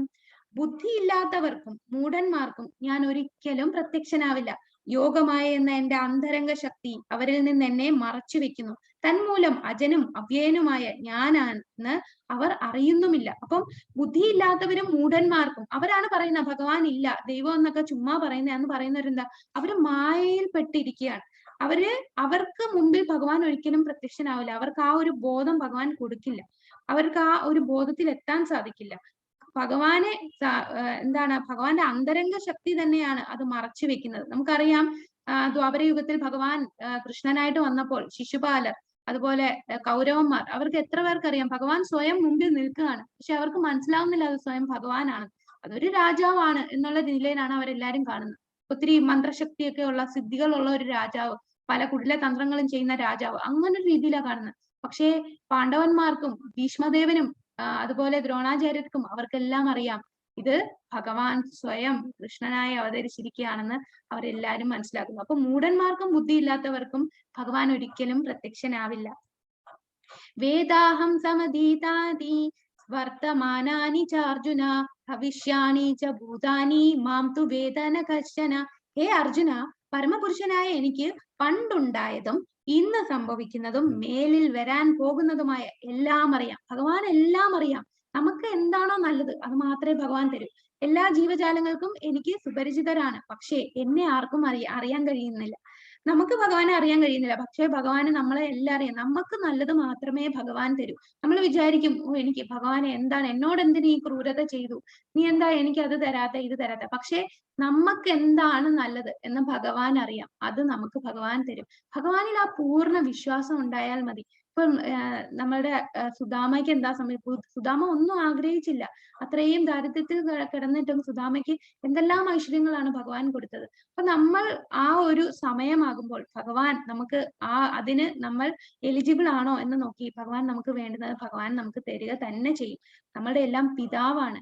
അപ്പോൾ ഭഗവാൻ ഒരിക്കലും നമ്മൾക്ക് ദോഷമായിട്ട് ഒന്നും ചെയ്യില്ല. സാധിഭൂതാദി ദൈവം മാം സാധി യജ്ഞം ച യേ വിദുഹു പ്രയാണകാലേ അപി ച മാം തേ വിദുർയുക്ത ചേതസഃ. എന്നെ അറിയുകയും എപ്പോഴും എന്നെ കുറിച്ചുള്ള ബോധം പുലർത്തുകയും ചെയ്യുന്നവർ, ഭൗതിക പ്രപഞ്ചങ്ങളുടെയും ദേവന്മാരുടെയും സർവ്വയജ്ഞങ്ങളുടെയും നിയന്താവായ ഭഗവാനാണ് ഞാനെന്ന് അറിയുന്നവർ മരണസമയത്ത് പോലും എന്നെ സ്മരിക്കും. അപ്പം ഇതെല്ലാം ഭഗവാനെ കുറിച്ച് കൂടുതൽ അറിയുമ്പോൾ നമ്മൾ ഭഗവാനെ തന്നെയായിരിക്കും മനസ്സിൽ വിചാരിക്കുന്നത്. എന്നെ കുറിച്ചുള്ള ബോധം പുലർത്തുകയും ചെയ്യുന്നവർ, എന്നെ അറിയുകയും. ഇപ്പൊ നമ്മൾ കുറെ ഭഗവാനെ പഠിച്ചല്ലേ, നമ്മൾ എന്താണ് ഭഗവാൻ, എന്തെല്ലാമാണ് അദ്ദേഹത്തിന്റെ ശക്തികൾ, ഈ ഭൗതിക ലോകം എല്ലാം ഭഗവാന്റെയാണ്. ഭഗവാനിൽ നിന്നാണ് എല്ലാവരും ഉണ്ടായത്. ഭഗവാൻ എല്ലാം അറിയുന്നവനാണ്. അപ്പോൾ ഈ ഭഗവാനെ കുറിച്ച് കൂടുതൽ അറിയുകയും ഭഗവാനെ ആ ബോധം പുലർത്തുകയും ചെയ്യുമ്പോൾ മരണസമയത്ത് പോലും അവർ ഭഗവാനെ സ്മരിക്കും എന്നാണ് പറയുന്നത്. അപ്പൊ ഭോക്താരാം യജ്ഞ തപസാം സർവ്വലോക മഹേശ്വരം സുഹൃതം സർവഭൂതാനാം ജ്ഞാത്വാമാം ശാന്തി മൃച്ഛതേ. നമ്മൾ എല്ലാ പ്രപഞ്ചങ്ങളുടെയും ദേവന്മാരുടെയും സർവ്വയജ്ഞങ്ങളുടെയും എല്ലാവരുടെയും നിയന്താവ്, സുപ്രീം കൺട്രോളർ, അതുപോലെ സുപ്രീം എല്ലാം യജ്ഞങ്ങളും ആസ്വദിക്കുന്നവൻ, സുപ്രീം എൻജോയർ, അതും ഭഗവാനാണ്. അതുപോലെ നമ്മളുടെ എല്ലാം ഉറ്റ സുഹൃത്ത്, നമുക്ക് നല്ലത് മാത്രം ചിന്തിക്കുന്നത് ഭഗവാൻ മാത്രമേ ഉള്ളൂ. മറ്റു ദേവന്മാർ നമ്മൾ പ്രാർത്ഥിക്കുന്നത് എന്താ, നീ ഇതാണോ പ്രാർത്ഥിച്ചത്, ശരി നിനക്കിത് തരാം. പക്ഷെ ആ തരുന്ന കാര്യം നമുക്ക് നല്ലതായിരിക്കോ ചീത്തയായിരിക്കോ എന്ന് അവർ ചിന്തിക്കുകയില്ല. പക്ഷെ ഭഗവാൻ നമുക്ക് നല്ലത് മാത്രമേ എപ്പോഴും തരൂ. ഭഗവാനാണ് നമ്മളുടെ ഉറ്റ സുഹൃത്ത്. നമ്മളുടെ എല്ലാവരുടെയും കൂടെ എപ്പോഴും ഭഗവാൻ നമ്മളുടെ ഹൃദയത്തിൽ ഇരിപ്പുണ്ട്. പക്ഷെ അത് നമ്മൾ കാണാൻ കഴിയുന്നില്ല. അപ്പോൾ അങ്ങനെ ചിന്തിക്കുന്നവർ മരണസമയത്തും എന്നെ സ്മരിക്കും. അപ്പൊ മരണസമയത്ത് എന്താണ് സ്മരിക്കേണ്ടത്? ഇതെല്ലാം നമ്മൾ അടുത്ത അധ്യായത്തിൽ ആണ് ഇതിനെക്കുറിച്ച് കൂടുതലായിട്ട് പഠിക്കുന്നത്. ഇതാണ് നമ്മളുടെ 7ാമത്തെ അധ്യായം. ഹരേ കൃഷ്ണ കൃഷ്ണ കൃഷ്ണ ഹരേ ഹരേ, ഹരേ രാമ രാമ രാമ ഹരേ ഹരേ. എല്ലാരും മഹാമന്ത്രം 3 വട്ടം ചൊല്ലുക. ഹരേ കൃഷ്ണ കൃഷ്ണ കൃഷ്ണ ഹരേ ഹരേ ഹരേ രാമ രാമ രാമ ഹരേ ഹരേ ഹരേ കൃഷ്ണ കൃഷ്ണ കൃഷ്ണ ഹരേ ഹരേ ഹരേ രാമ രാമ രാമ ഹരേ